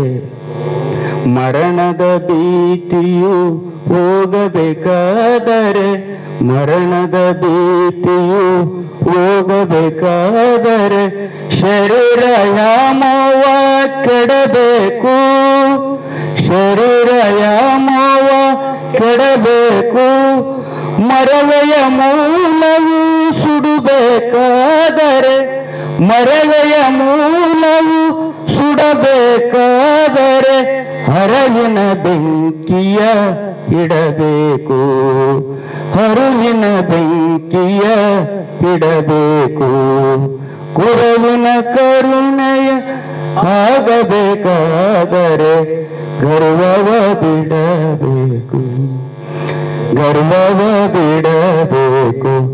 ಜನ್ಮವು ಸಾರ್ಥಕ ಆಗಬೇಕಾದರೆ ಜನ್ಮವು ಸಾರ್ಥಕ ಆಗಬೇಕಾದರೆ ಸನ್ಮಾರ್ಗದೀತ ನಡಿಬೇಕು. ಸನ್ಮಾರ್ಗದೀತ ನಡಿಬೇಕು. ಚಿನ್ಮಯ ಮೂರ್ತಿ ಬಸವನಲ್ಲಿ ಚಿನ್ಮಯ ಮೂರ್ತಿ ಬಸವನಲ್ಲಿ ತನ್ನೊಳಗೆ ತಾನಾಗಿರಬೇಕು. ತನ್ನೊಳಗೆ ತಾನು ಆಗಿರಬೇಕು. ಗುರುವಿನ ಕರುಣೆಯ ಆಗಬೇಕಾದರೆ ಗರ್ವವ ಬಿಡಬೇಕು.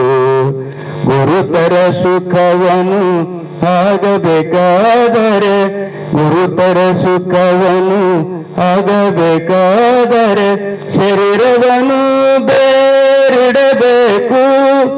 ಶರೀರವನ್ನು ಬೇರೆ ತಿಳಿಬೇಕು.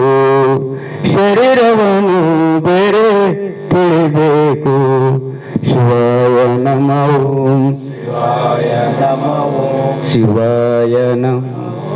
ಶಿವಾಯ ನಮಃ ಶಿವಾಯ ನಮಃ ಓಂ. ಶಿವಾಯ ನಮಃ ಓಂ. ಶಿವಾಯ ನಮಃ ಓಂ. ಶಿವಾಯ ನಮಃ ಓಂ. ಶಿವಾಯ ನಮಃ ಓಂ. ಶಿವಾಯ